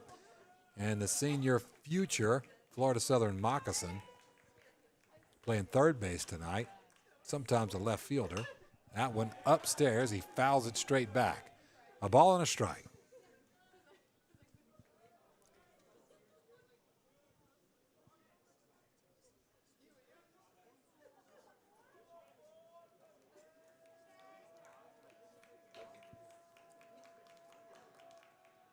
That one, a bouncing ball towards shortstop, and it takes a wild hop right off the edge of the grass where it meets the dirt there. And you'd have to be Randy Johnson to snag that one. Takancic, no chance. He had a beat on it, but then it bounced so high, there's no way he can get to that. It's a base hit. It's just a bad hop. Right church, wrong pew. He was right on that, but the ball evaded him. No fault of his own. That's going to bring up Ben Burke. Now, Ben has grounded out to first base and walked. And called strike 1. So Kirchner at first base after that single.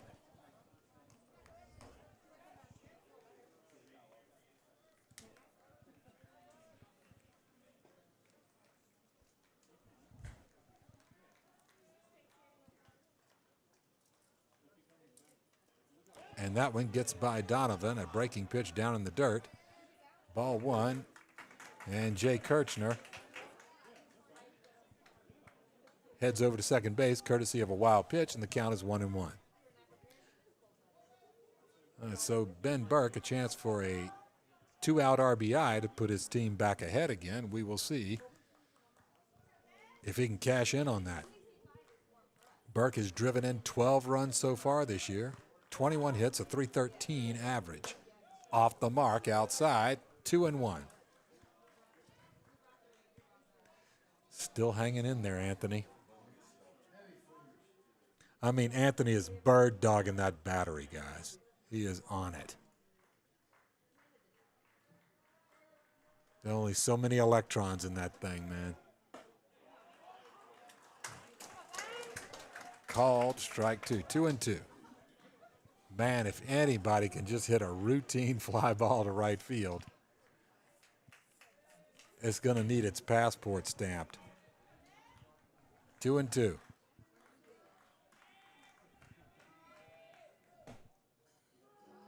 Down low, fills up the count.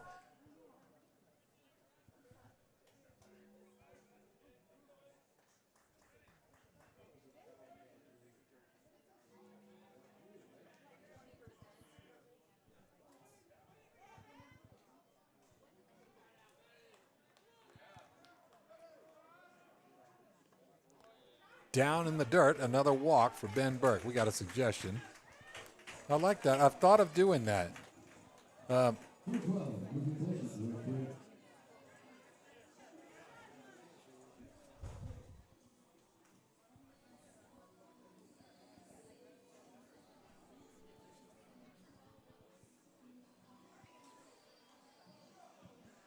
Look at the YouTube version of this.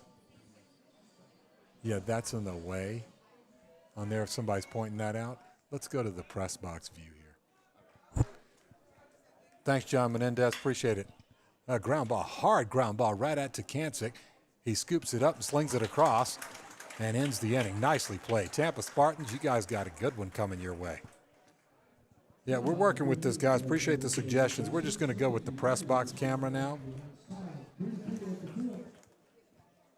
Because, yeah, that Chiron at the bottom is blocking your view there. I appreciate it.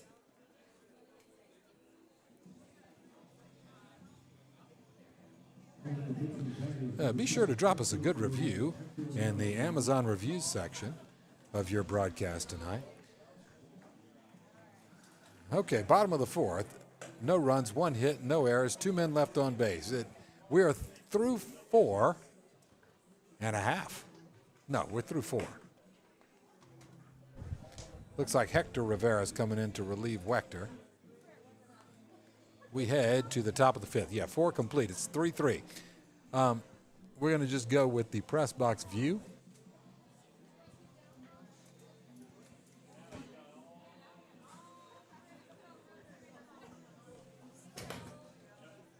As we rack up the 5-star reviews, let's read some of them. They are so responsive to They are so responsive. It's incredible. I wish our local pharmacy was like this. That's great. Okay. Politz is phenomenal. They better enjoy having him before the Rays scoop him up. Aha, thank you. That was a nice one, folks.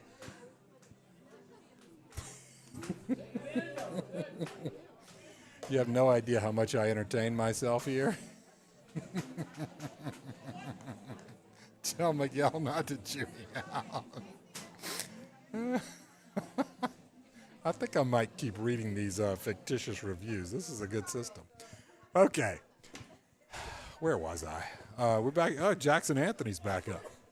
Every time I look up, this guy's up hitting again. This time it's Hector Rivera, who's going to play with Tekancic at the University of Tampa Spartans.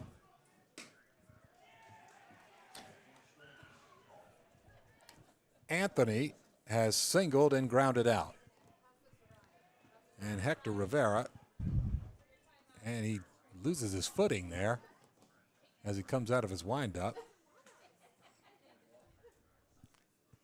Gets reconnoitered. He's a 13-time all-tournament selection, 1-time tournament MVP. He struck out 13, walked 5 this year in 8 1/3 innings of relief pitching, holding opponents to a 161 average, and he tops out at 90 miles an hour. And there's a 90-mile-an-hour fastball for strike 1. 2-1.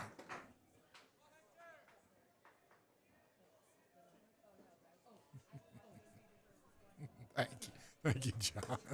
A swinging an empty hack on a high fastball right at the letters.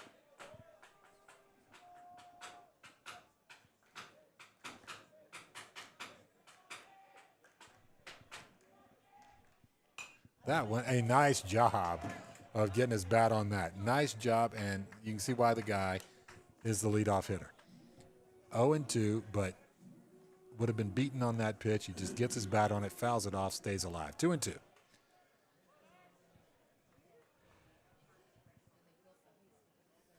That one, a high hopper like a Baltimore chop to Kirchner at third. Slings it across. Does he get him?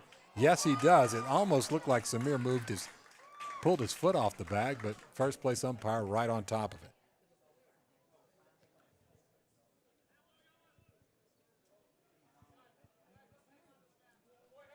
All right, one away.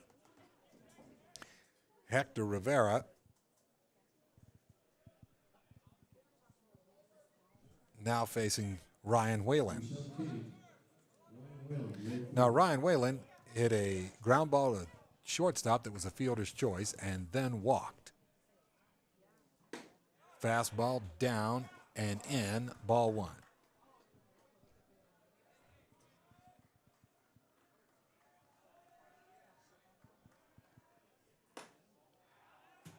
Up and in, ball two.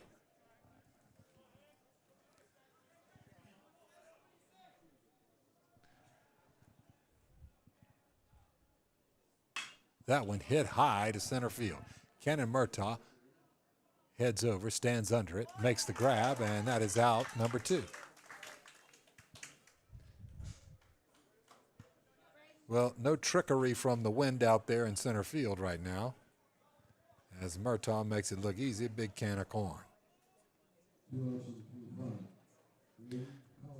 All right, Braden Colleran, the future Kent State Golden Flash.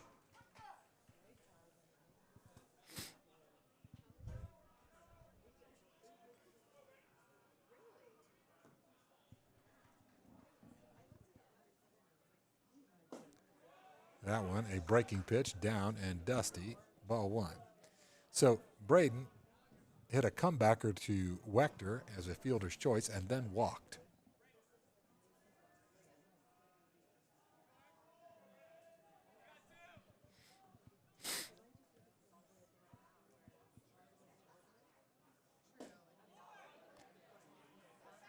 Too low, 2-0. And the big first baseman looking for his first hit on the night, although it does not feel like it. He's been involved in so much defensively, and his walk was quite a competitive at bat. The comebacker to Wechter, he got a good piece of it. So it feels like he's done a little bit more offensively. That went down and in.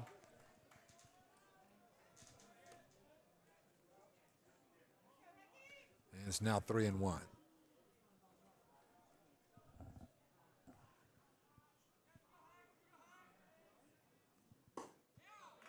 Ooh, okay. He does not like the call on that, as it looked like that fastball was darting outside.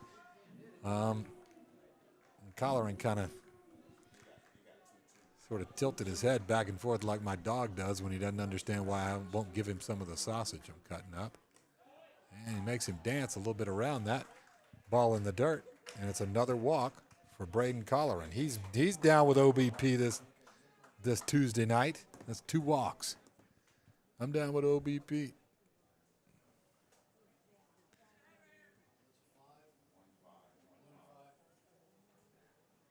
Nashville, okay. We're covering all the states here, okay. We got Kentucky, Georgia, Tennessee, Ohio, of course, Florida. I know somebody's going to let me know if I leave them out. Minnesota. That one off the mark outside. All right, I'm going to look away from the chat and get back to the field here. So if I left your state out, chime in. Well, why don't you? Dane Donovan.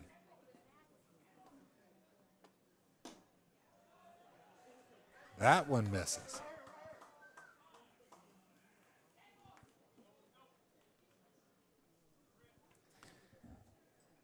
And Donovan has struck out and been hit by pitch. He has teammate Colleran at first base. 2 outs. There is a swing and an empty hack. 2-1.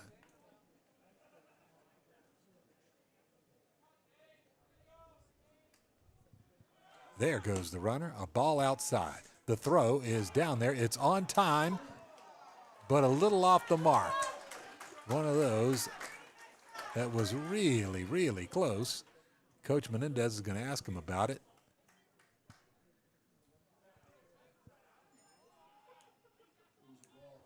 Yes, it was a ball. That is a safe at second for a stolen base. That was a straight steal and well done. Everybody did well on that. Runner, Anderson, Marshall, everybody did what they're supposed to do. He just stole the base. 3-1. Dane Donovan waits. Strike 2 on the outside corner. So now it's a full count, 2 outs. Go ahead run at second base. And Donovan has worked the count full on reliever Hector Rivera.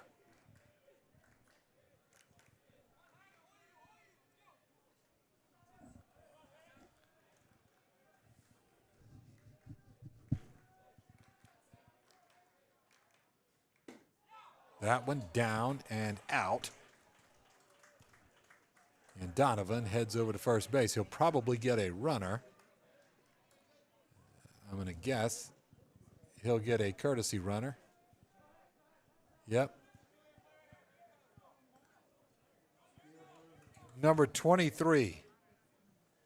He's going to get a courtesy runner. And that's Yadi Olivares. Yadi Olivares. All right, AJ Peluso, sorry. AJ Peluso up, the third baseman. He swings up and in right at the letters.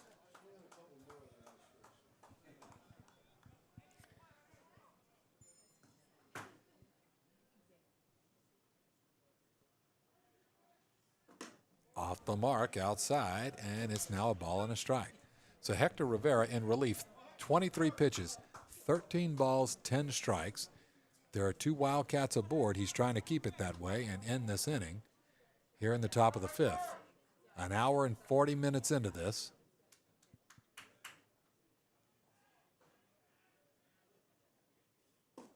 He gets a swinging strike 2, 1-2 on a breaking pitch. And now Rivera takes a spot in the driver's seat in this at bat as it's now 1-2.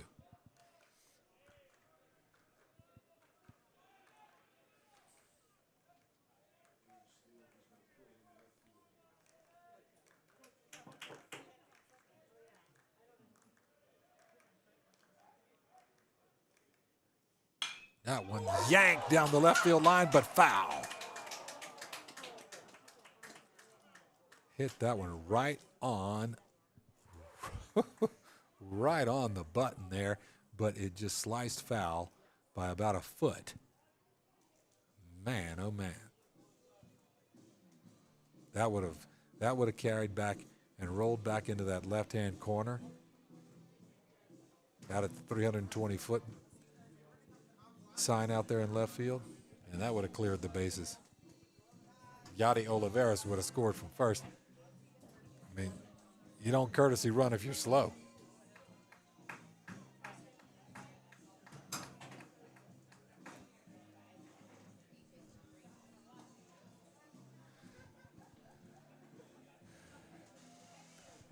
Oh, Hall & Oates classic, courtesy of Austin Ford, our DJ. Private Eyes. Man, that takes me back to what, 6th grade? I think it was 6th grade, Austin. Man, oh man. Hall & Oates were all over the charts back then. Man, they couldn't write a bad song. 2-2. 2 balls, 2 strikes, 2 men on, 2 out. Oh, yeah.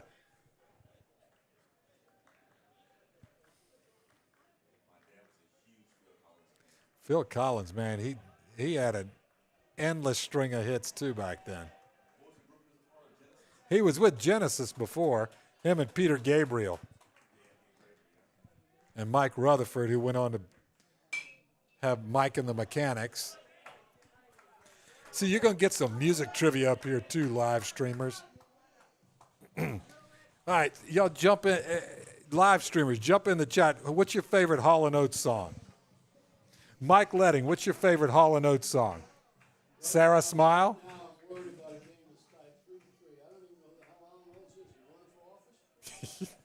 Who's Hall & Oates, a hot dog stand? Full count. Daryl Hall and John Oates. I'll say my favorite one was from my favorite song of theirs was Man Eater. I love that one. I always liked that one. Full count. There goes the runner. And that is a ground ball in the 5-6 hole, backhanded by Wilson Anderson. He screams it across, but it is not going to be in time, and the runner is going to score on the throw.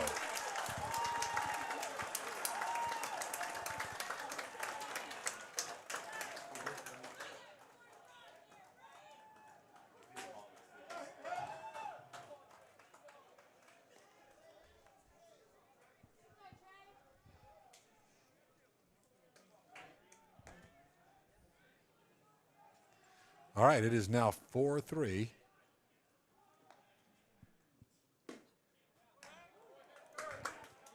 Wildcats. That brings up Trey Powers. Trey has struck out and walked.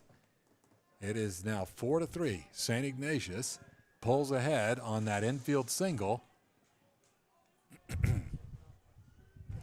Powers looking for his first base hit of the night. He has two teammates aboard. That's Yadi Oliveras at second. He's running for Dane Donovan, who walked. And A.J. Peluso at first. There's a breaking pitch down and dusty.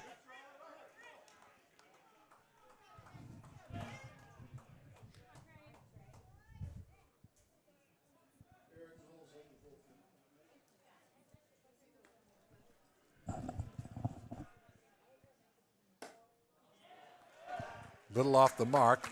It's wide outside. 2-1.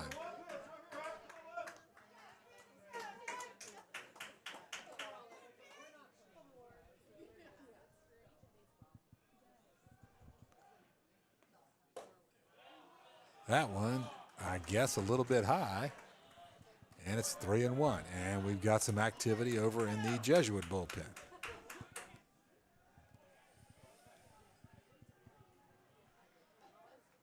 That one, a bouncing ball right side.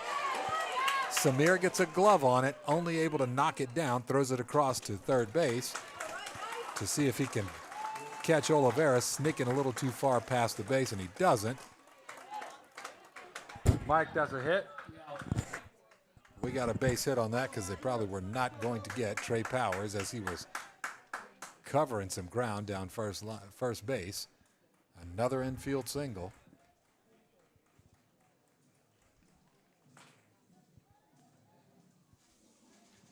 Everybody's safe. Everybody moves up. Bases are loaded. Out comes Hector Rivera, and in comes Eric Knowles. Eric Knowles will relieve Hector Rivera.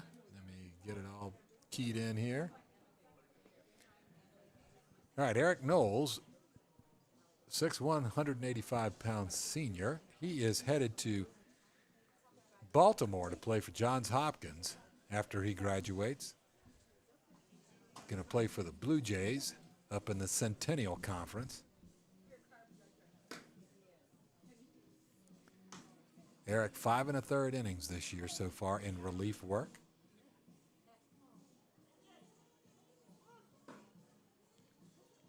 With a 0 ERA, an 88-mile-an-hour topped-out fastball. This is about as tough a situation as you can drop yourself into here. As you've got Matthew McKee, who singled in a run last time. I think singled in 2 runs, I believe.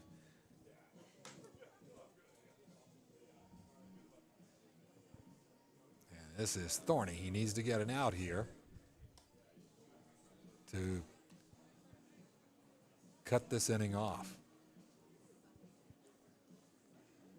Oh, yeah, I'm with you. She's gone. Sarah Smile. I told you I love Maneater. There's a song they had called Did It in a Minute. I believe it was off the Private Eyes album or maybe off the Voices album. Man, I always loved that one. It was, it didn't really do much on the charts, but that never kept me from liking stuff. Sandra McKee, oh yeah. I know you're biting your nails down to the nubs right now. Matt's coming up to bat with the bases loaded and 2 outs. Look, I laughed because I was a parent of a player on this Jesuit team, the 2019 state championship team. I know exactly what it's like. All right. Knowles comes in, bases chucked. Matt McKee, who singled in 2 runs last time.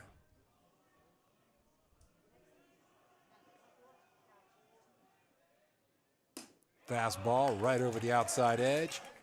0-1.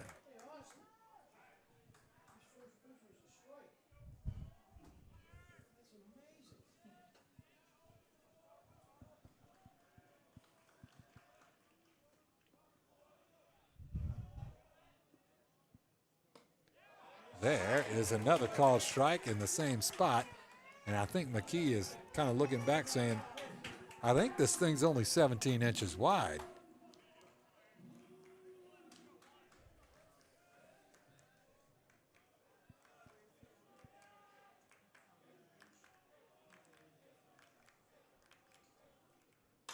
That is a foul ball back into the netting, and McKee stays alive.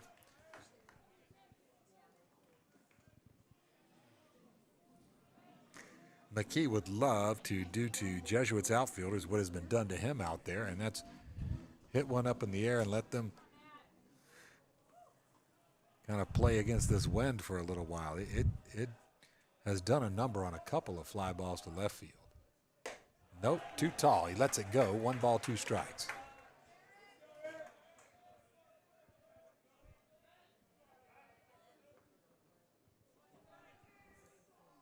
Oh, okay. So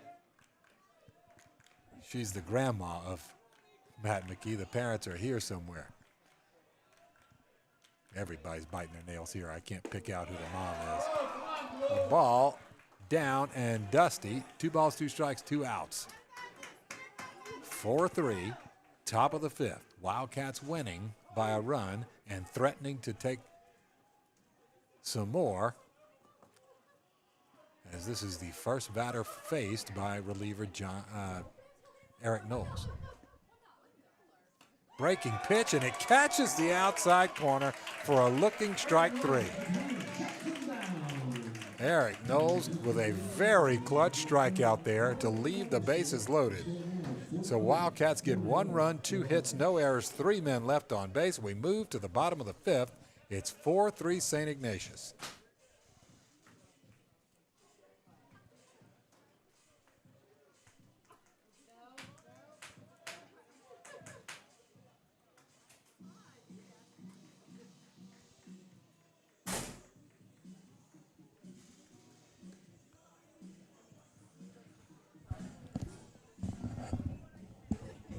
Festival Run DMC.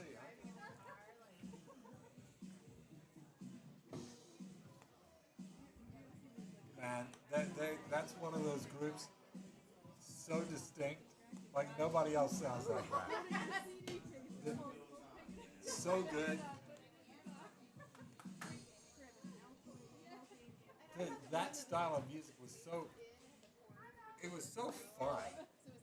And, you know, yeah, you knew what they were saying. It was like fun, and it was often really funny. They'd say really clever things, you know? Some of it sounds like they just, I can barely understand. It's like it's almost so slurred and sleepy. I'm like, is that guy even fully awake?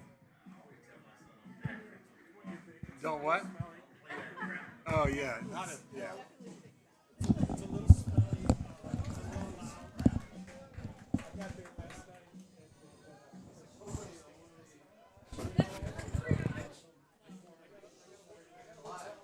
All right, Cannon Murtaugh comes up, folks. Cannon Murtaugh has flown out and then grounded out to sort of pitcher to first base in what was basically like a swinging bunt down the first base line, but it'll go down as a ground out. The senior center fielder looking for his first base hit of the night. Maybe it'll be his 9th double of the year. We'll see. There's a nice breaking pitch from Olak. That one lands. Ball and a strike.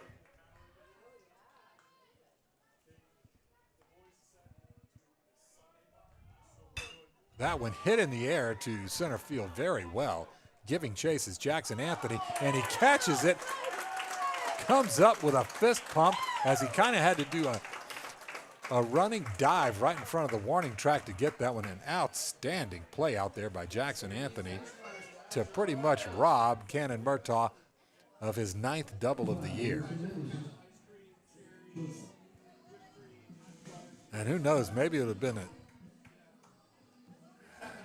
triple. All right, Wilson Anderson. Did that catch him? No. Has doubled and hit a sac fly to right field. Lost Anthony.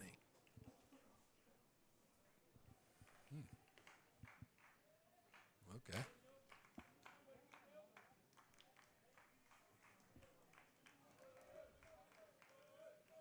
That one, a nice, hefty hack, generates a foul ball.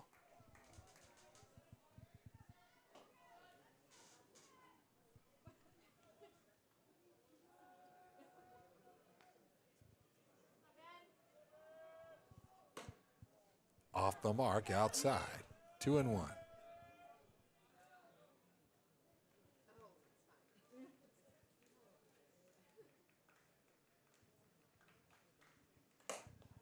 Has to duck out of the way of that one. It's now 3-1.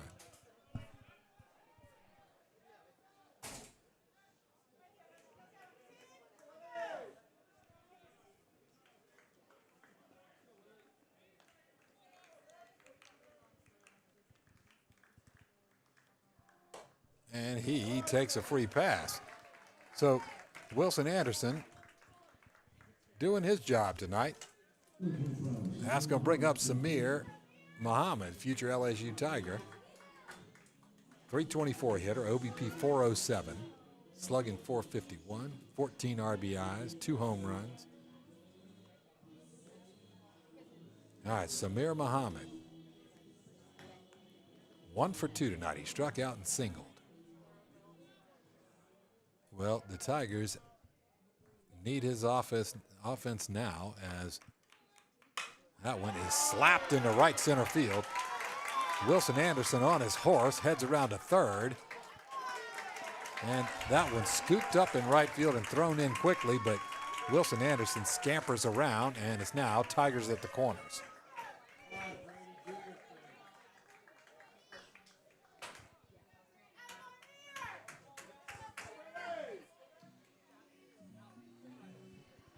All right, we're going to get a pinch runner for Samir Muhammad.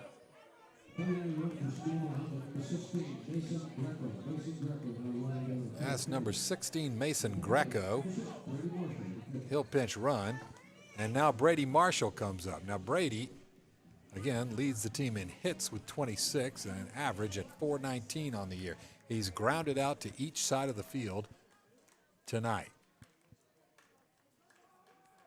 And he goes to bunt in Wilson Anderson in the safety squeeze.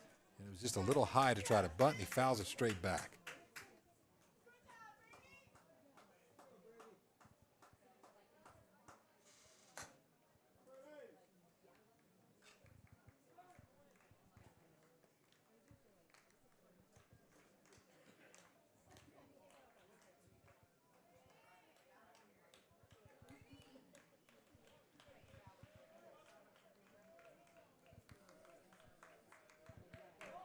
Another bunt attempt, and that is just perfect. Down the first baseline, all they can do is have Olak scoop it up and flip it over to Colloran, but no chance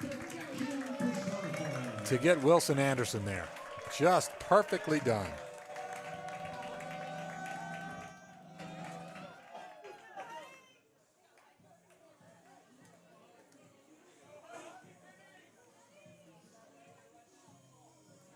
just perfect. Locks it up at 4. 4-4.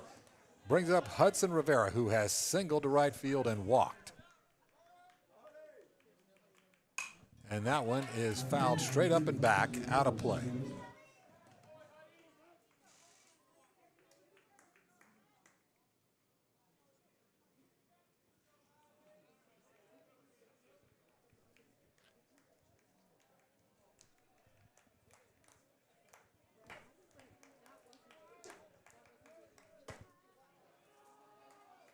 And that one misses. It's now a ball and a strike.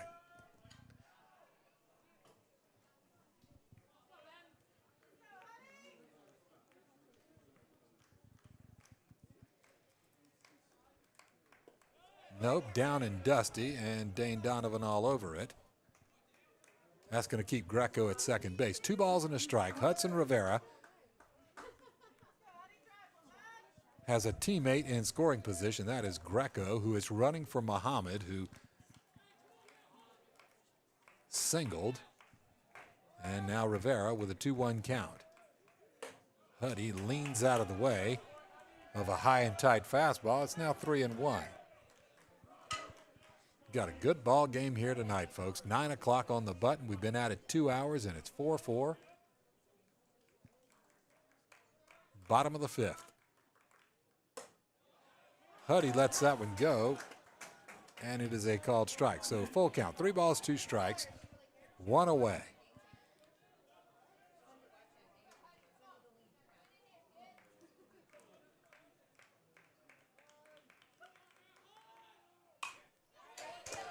Fouls it away.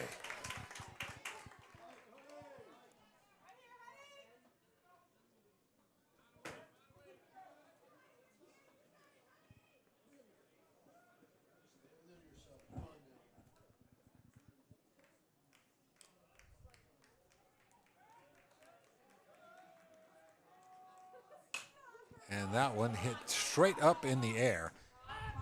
And it is going to land right in front of home plate.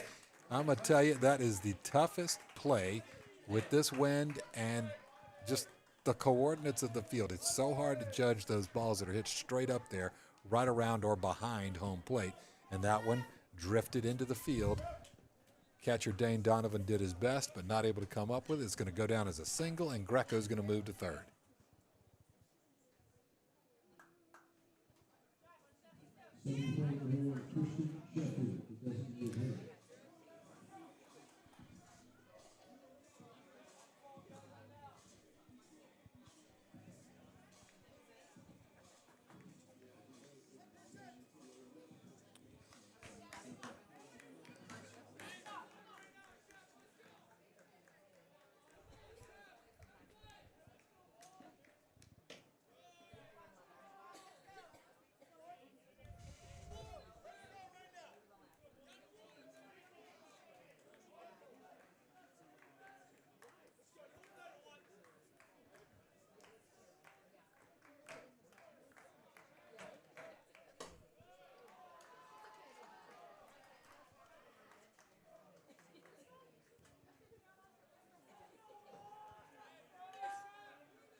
All right, Christian Sheffield has walked and swung through a caught foul tip, strike 3.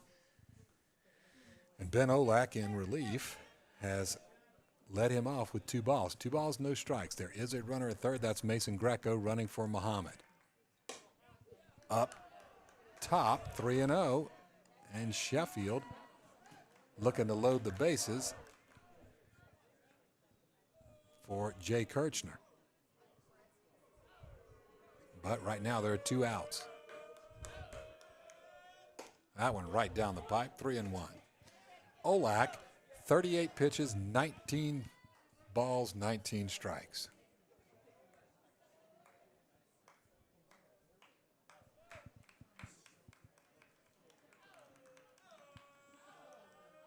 The throw over to first base chases Rivera back.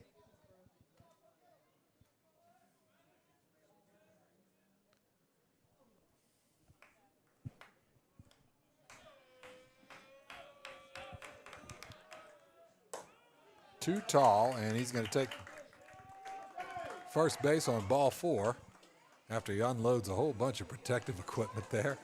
And Christian heads over to first base, and Wildcat coach comes out to the pitcher's mound to talk with Olak. Now Tigers at every base. And Jay Kirchner comes up. Jay has flown out to right field and singled to center field.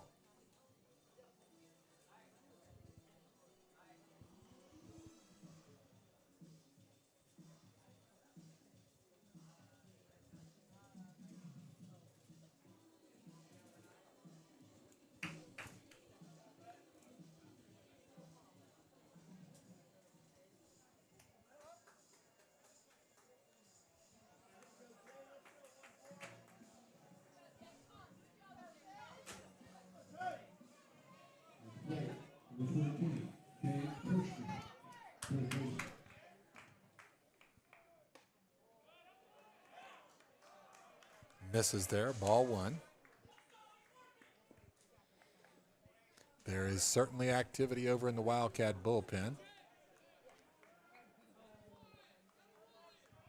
There's activity on the base paths for sure. Here's the 1-0. And that one slapped into left field. Single, that'll score Greco. Rivera rounds third but stops there. And Jay Kirchner drives in the go-ahead run with his second base hit of the night.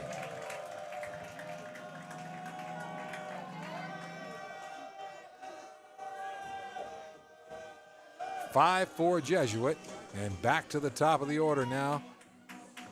Here in the bottom of the 5th, as it's now Ben Burke. Ben has grounded out to first base and walked twice.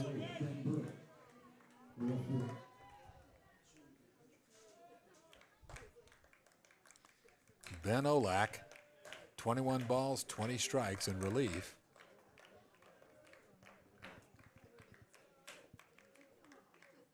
There's a nice looking breaking pitch, and that's in there for strike 1. Ben Burke wisely lets that one go. No need to go try your luck on a bender on an empty count. 0-1.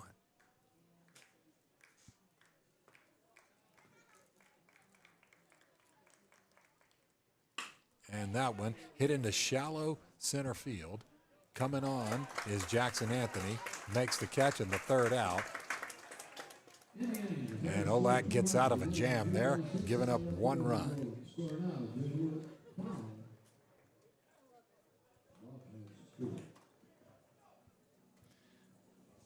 Okay, sorry, gave up 2 runs. 2 runs on 3 hits, no errors, 3 men left on base. It is 5-4. We head to the bottom or the top of the 6th.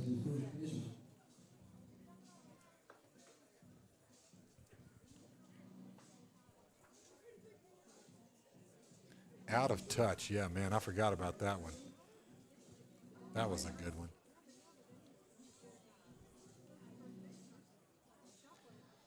She's gone. That one's great.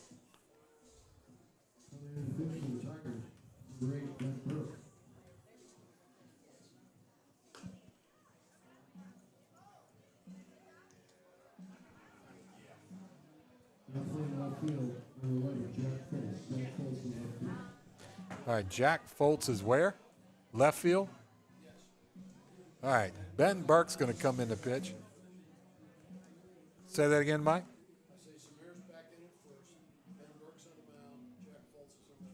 All right, Ben Burke heads to the mound, and replacing him in left field will be Jack Foltz. How about it, Ocala? And Samir Muhammad was just pinch run for. He's back at first base. So, who's due up? Max Hirsch, Marcus Takancic, and Jackson Anthony. Again, every time I blink, I feel like Jackson Anthony's up to bat. But we're going to go with Ben Burke here pitching in relief. Now, Ben Burke, as I said, he's a number 8 ranked left-handed pitcher by perfect game in the Florida senior class this year. He has thrown 17 innings, struck out 28 and walked 3 for a FIP, or fielding independent pitching. .849. That's pretty good. Something low. Whip of 1.118. That's walks plus hits per inning pitched. Fastball up to 89, holding opponents to 235. All right. And Ben Burke, went on. Ben is just deadly accurate. Just strike after strike after strike with very little. His spray chart, if you want to call it that, is very clustered around the middle of the strike zone. All right. Into the windup. Fastball, down and in, ball one. So Hirsch has grounded out and been called out on strikes. The ground out was to second baseman Hudson Rivera. Attempts a bunt, but fouls it back. And we are now in the top of the sixth here. Visiting St. Ignatius Wildcats out of Cleveland. Down 5-4.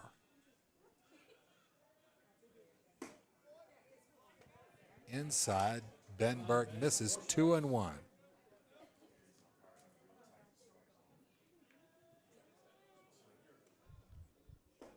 That one skips in there, and it's now 3-1.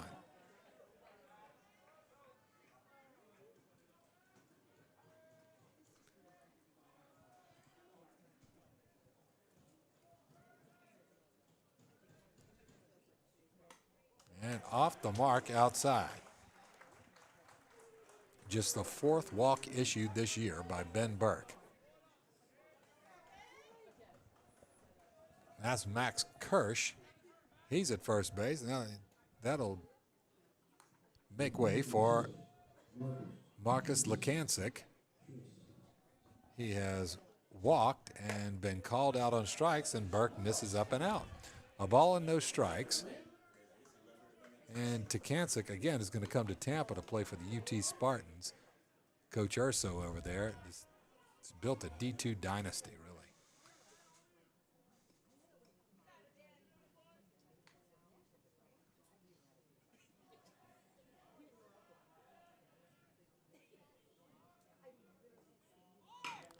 A nice bunt down the first base line that sort of skips up around, just right along the line there. The dirt looks so uneven. It almost looked like it was going to skip back into fair territory, but Samir grabs it, and it's a harmless foul ball. 1-1.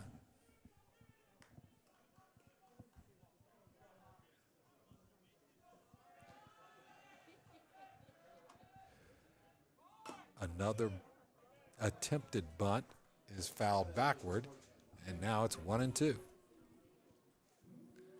Coach Menendez hustling to the backstop to get that one.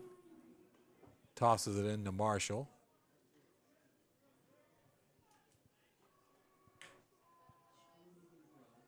A ball and 2 strikes. Fastball tails out of the strike zone. Now it's 2-2. Ben Burke on in relief. Hasn't really found his groove just yet. 5-4 Jesuit, top of the sixth. One man on, that's Max Kirsch. He was walked. He goes, breaks for second. Ball outside. The throw right on the money. The tag is there, and Brady Marshall cuts him down in about as routine a fashion as can be.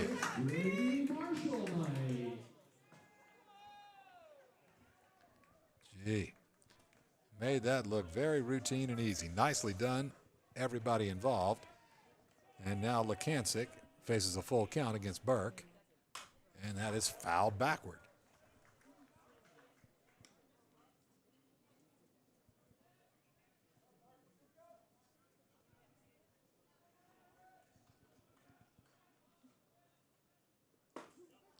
Fastball inside corner, called strike 3. A textbook called third strike for Ben Burke. It's sort of this side-armed fastball that sweeps across home plate and is caught at the inside corner. And oftentimes the right-handed hitters look like they need to back off to get out of the way of it, but it clips that corner. It's going to bring up Jackson Anthony, who has singled to center field to start the game and has grounded out twice since. He takes strike 1, And Ben Burke looks like he has found his groove here. 0-1. And that is hit in the air to right field. Drifting backward is Griffin Boson. And that's going to keep going and carry out of here to tie this ball game. And Jackson Anthony, been talking about it all night. Is somebody going to put one in the air to right field? And it comes off the barrel of Jackson Anthony's bat to tie this ball game up.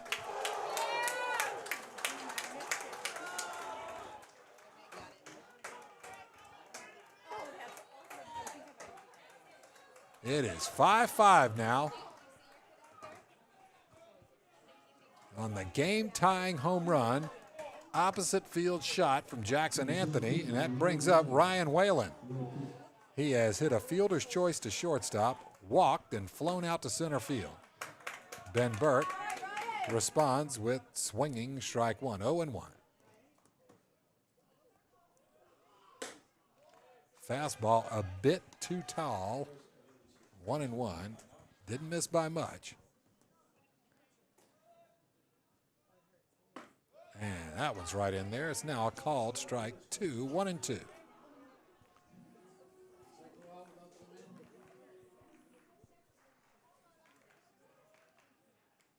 And called strike three.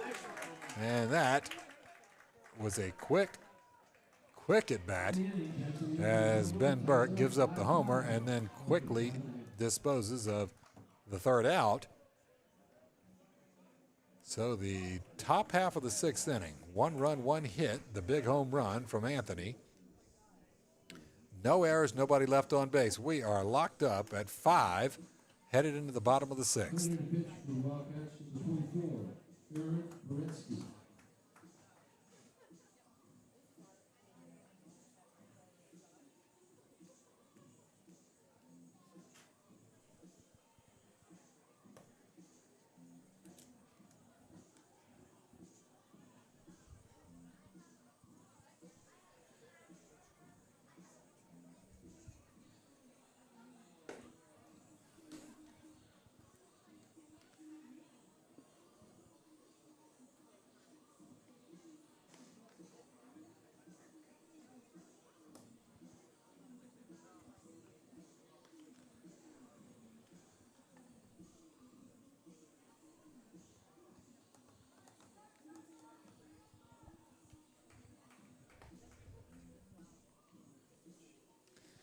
Okay, leading things off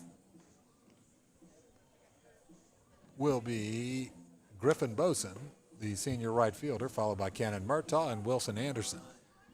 Bottom half of the sixth coming up.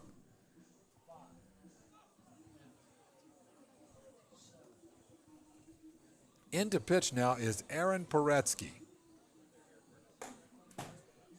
number 24 for the Wildcats. And forgive me, I did all the research I could. I could not find him. I tried every permutation I could come up with trying to dial this into perfect game, and I tried to spell Paretsky a few different ways. I tried just a Paretsky. I just couldn't get it. Couldn't find him anywhere, so I get an empty slate, and he manages to impress me with his first pitch with a called strike one. Boson has singled and grounded out twice. Again, leads this Jesuit team in virtually every offensive category. A nice, hefty hack that fouls one back. Griffin is going to head up to Durham, North Carolina in a few months because he's going to play some ACC ball for the Blue Devils. Number 3 ranked first baseman in Florida in the senior class. He's a 13-time all-tournament selection. 23 hits on the year, 5 of them home runs. And has driven in 19 runs, scored 17 himself. Just an outstanding offensive year from him. He plays right field, and he had to run out of real estate out there and watch that one from Anthony's bat head over the wall. I'm sure he'd love to return the favor out there to Ryan Whalen. That is 2-2 as Griffin has to dance out of the way. It's now a couple of balls, couple of strikes.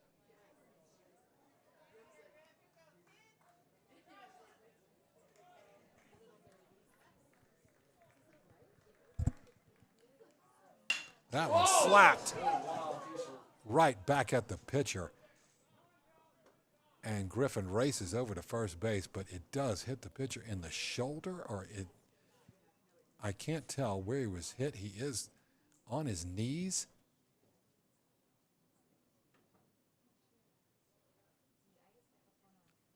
And right now they're just tending to him out there, folks, and it is just, as you can imagine, dead quiet. He is moving, and it looks like he is talking to the coaches sitting there with him. But that was a heck of a line drive right back at Paretsky. Goodness, let him be okay.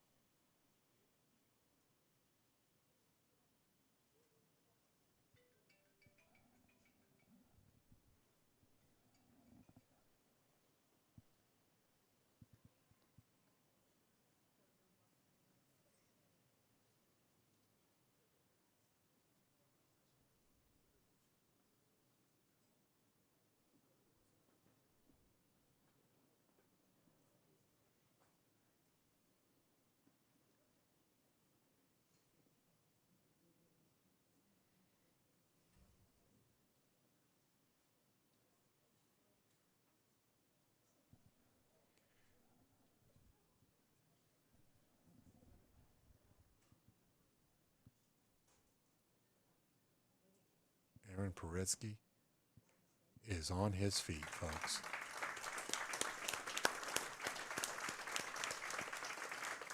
Thank you,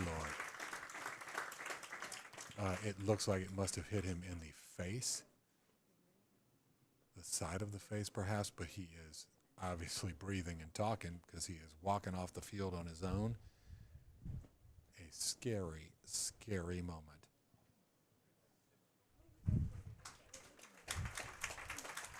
God bless you, Aaron. So glad to see him up and about. And looks like Tampa Fire and Rescue's here, and they're going to tend to him.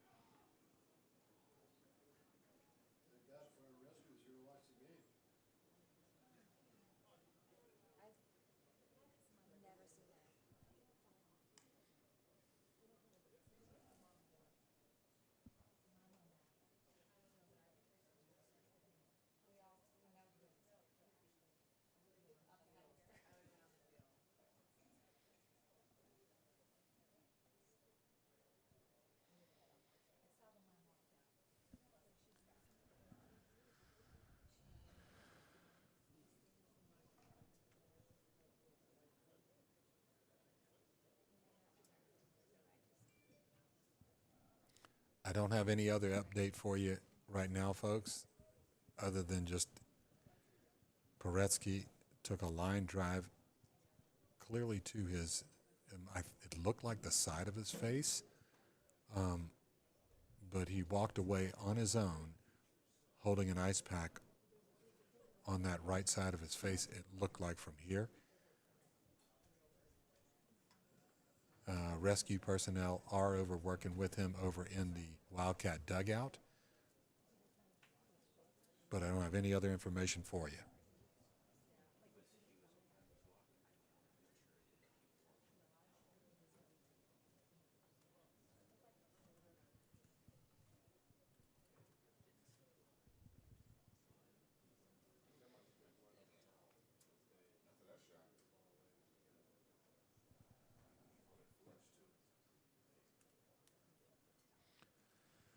The scariest moments in baseball.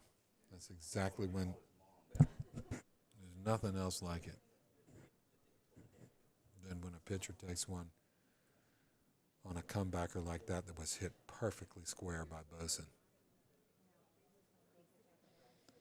As vulnerable as you can get. and he is walking out of the dugout and now out of play, being tended to by the trainer here at Jesuit. Was looked after, and they're following him, the Tampa Fire and Rescue emergency personnel.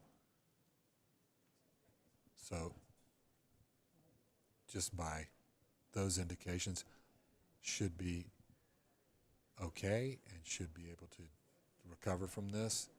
It's not like he had to be carried off. But thank the Lord.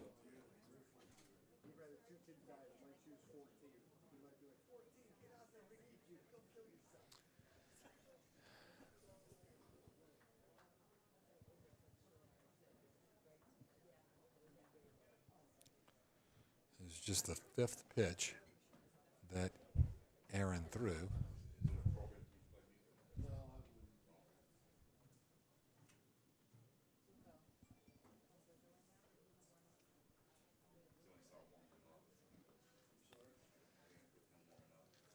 Okay. We are going to have, obviously, a new pitcher. Leo Bucco is going to take over, left-hander. Going to take over for Aaron Paretsky.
Mike, it looks like Tyler Trombley is pinch running. He's 32, I believe. Looks like there'll be a pinch runner. Once Leo Bucco gets, looks like he's warmed up enough now. Tyler Trombley is going to run for Griffin Boson.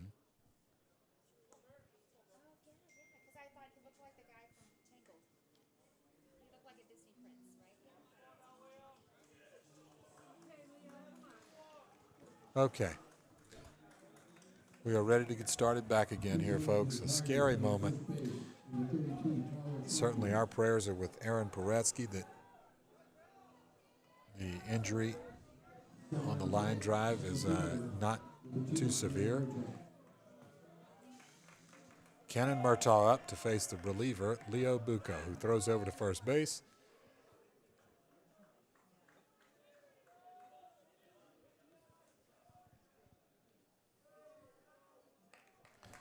Chasing Trombley back.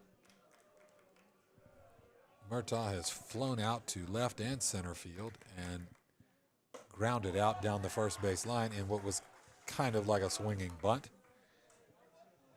So 0-1, looking for his first hit of the night.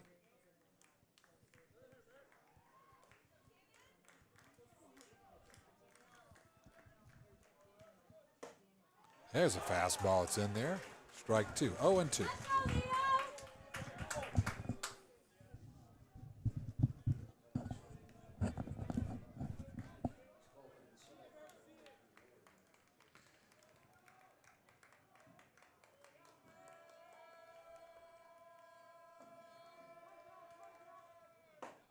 And Murtaugh calls timeout after a long hold time from Leo Bucco.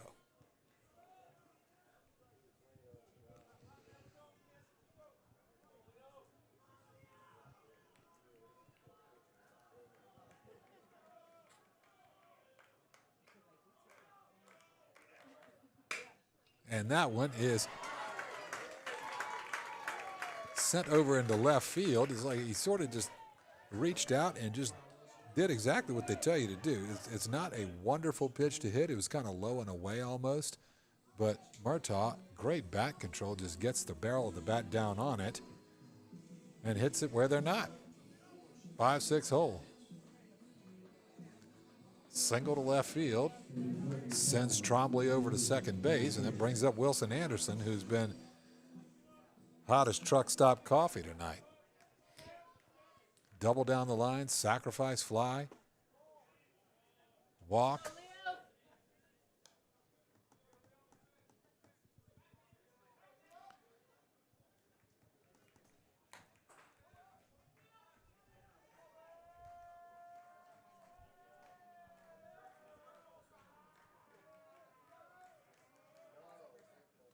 That is a fastball that gets away from Donovan outside. A wild pitch.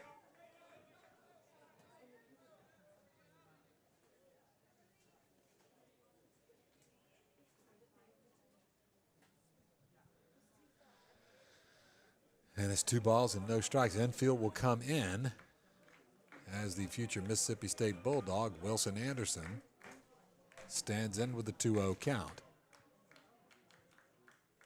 Just about anything between or over the infielders ought to score. Trombley and maybe Murtaugh. But he swings through, strike one. 2 balls and a strike. Leo Bucco in a tough spot here, trying to keep any more Jesuit runs off the board here and keep this a tie game. That one right over the inside corner, taken, strike two. 2-2. 2 balls, 2 strikes, 2 men on.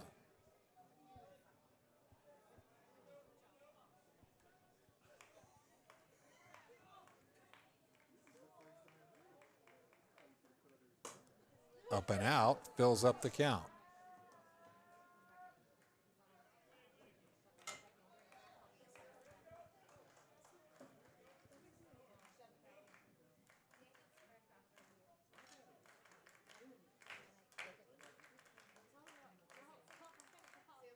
A swing and an empty hack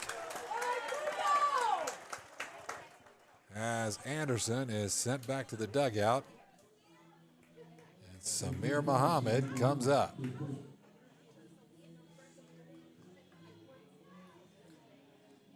Muhammad has struck out and singled twice, and they're going to put him on.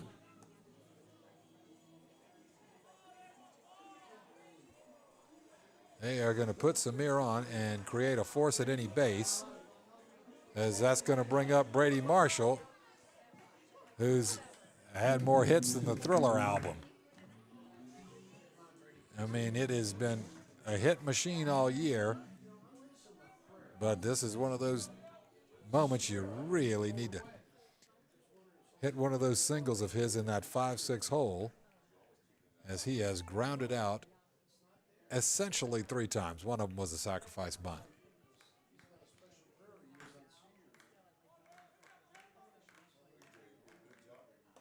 That one off the mark outside. Nowhere to put him.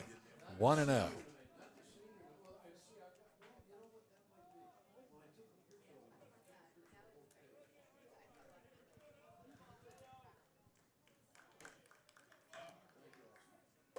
a swing and an empty hack, and that one was kind of an unsure hack from Brady.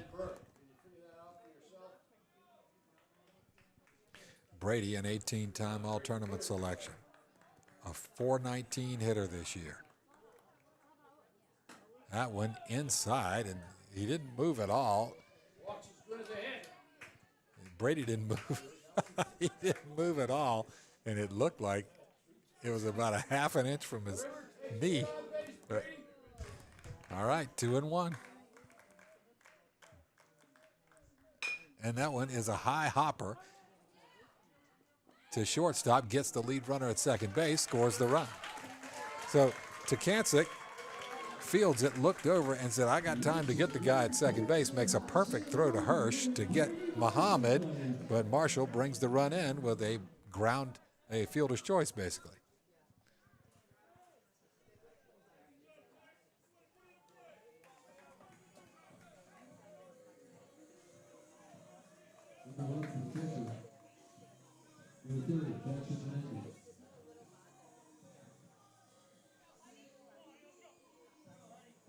All right, Jackson Menendez is going to run for Brady Marshall. And that's going to bring up Hudson Rivera.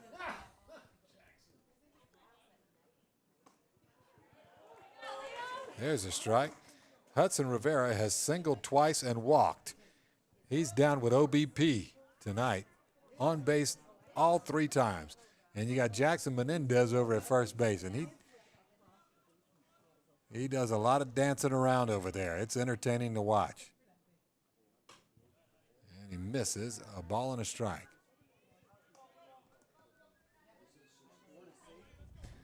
So 6'5" Jesuit, bottom of the 6th. And you got Leo Bucco, lefty, is looking right over at Jackson Menendez. He's a little more stationary right now. He's not jumping around too much, and that one fouled backward. 1-2.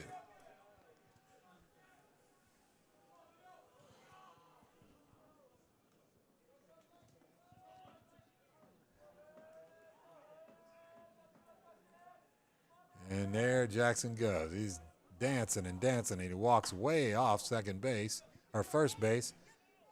Ball outside, and then he's trying to draw the throw, and he finally just sort of casually saunters over to second base on defensive indifference. Yes. And Hudson Rivera faces a 2-2 count now. And he hooks one past the diving Takancic into left field, right in the 5-6 hole, just outside of the reach of Marcus's glove, and that's going to bring in Cannon Murtaugh, as Hudson Rivera has had a lights-out night tonight.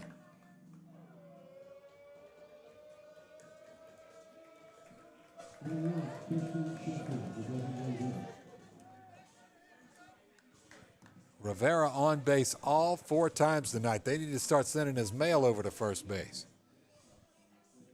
Christian Sheffield up, he's walked twice, and he has swung through a strike 3 caught foul tip.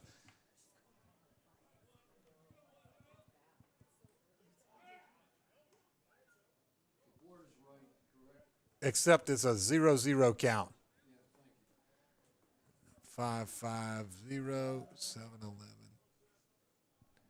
Yeah, it's right. I just had one difference that doesn't matter.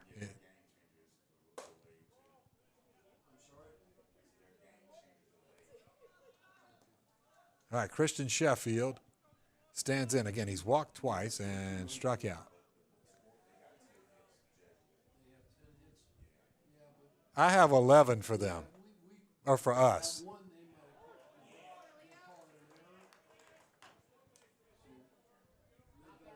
I have that correct out there.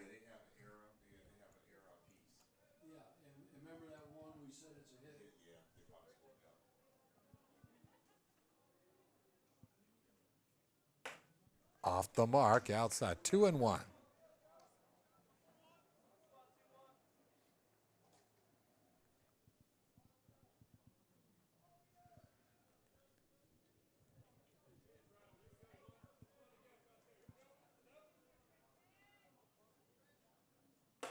A swing and an empty hack on a belt-high fastball, and Bucco he continues to battle out there, this Jesuit lineup.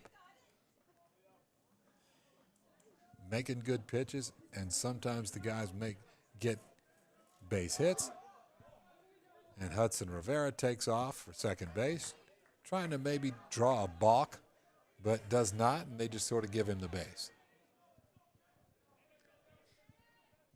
All right, 2 balls, 2 strikes. Sheffield up. 2 teammates in scoring position. And a swing and an empty hack.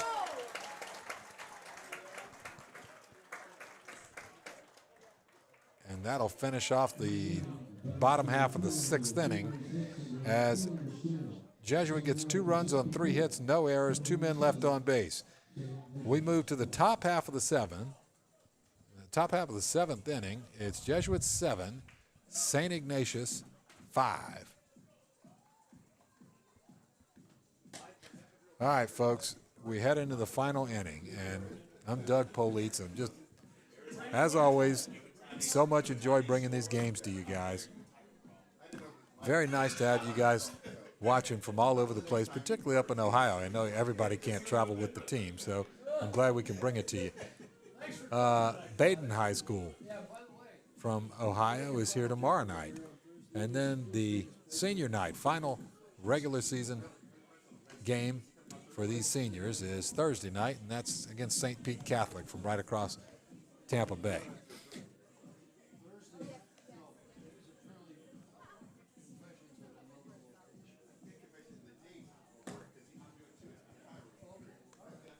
Okay, Ben Burke has thrown 18 pitches, 10 of them strikes, 8 balls. He works very quickly, very efficiently, and he's already finished warming up. He's ready to face Braden Colleran, as much as you can be ready to face Braden. He has walked twice and hit a fielder's choice. And like I said earlier, he has tough at bats. It feels like he's done more. But it's one of those things with the advanced sabermetrics that I think is a good thing, is that walks count. It's one of the things with batting average that drives you crazy, is that it has, for so long, walks were not counted as an official at bat, which is ridiculous. And so that's why I like the on-base percentage, because you earn a walk and you earn first base. It doesn't really matter how you got there, and that gives you credit for it. All right. I got 10 for them, 10 for us, 6 for them. I think it's a 3-1 count, Mike. I think so, because do you? He called that a strike? I thought everybody was groaning that he didn't. Okay. That's a bouncing ball over to second base. And Huddy scoops it up and slings it over. 4-3 ground out. I thought everybody was complaining because he didn't call it a strike. All right, that's 1 out. And that brings up Dane Donovan.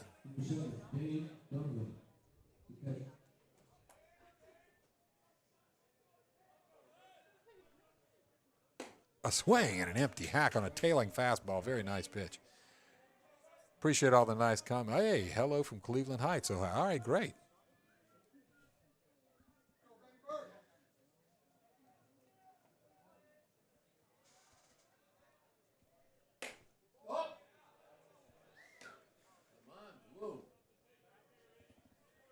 A ball and a strike, and boy, I tell you, Ben Burke is working quickly here.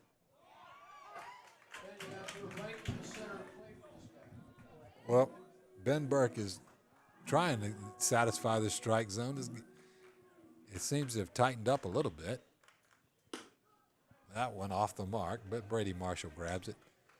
He's been pretty consistent. I can't complain. He got a better view than I do. I'm way up here. 2-2. That one fouled straight back. Dane Donovan, nice job. He has struck out, been hit by a pitch, and walked.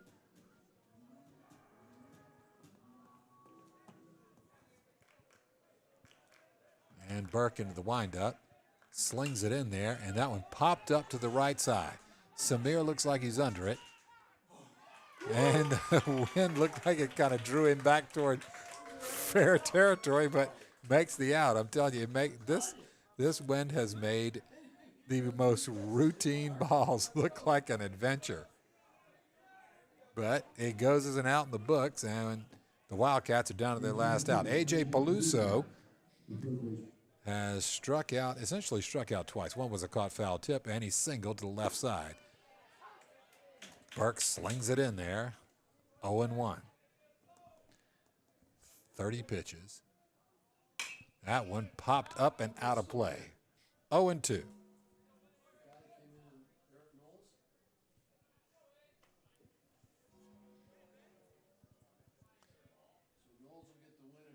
And that one hit high and deep to straight center field, but Murtaugh runs under it, stands, catches the old can of corn, and retires the side and puts this one in the books.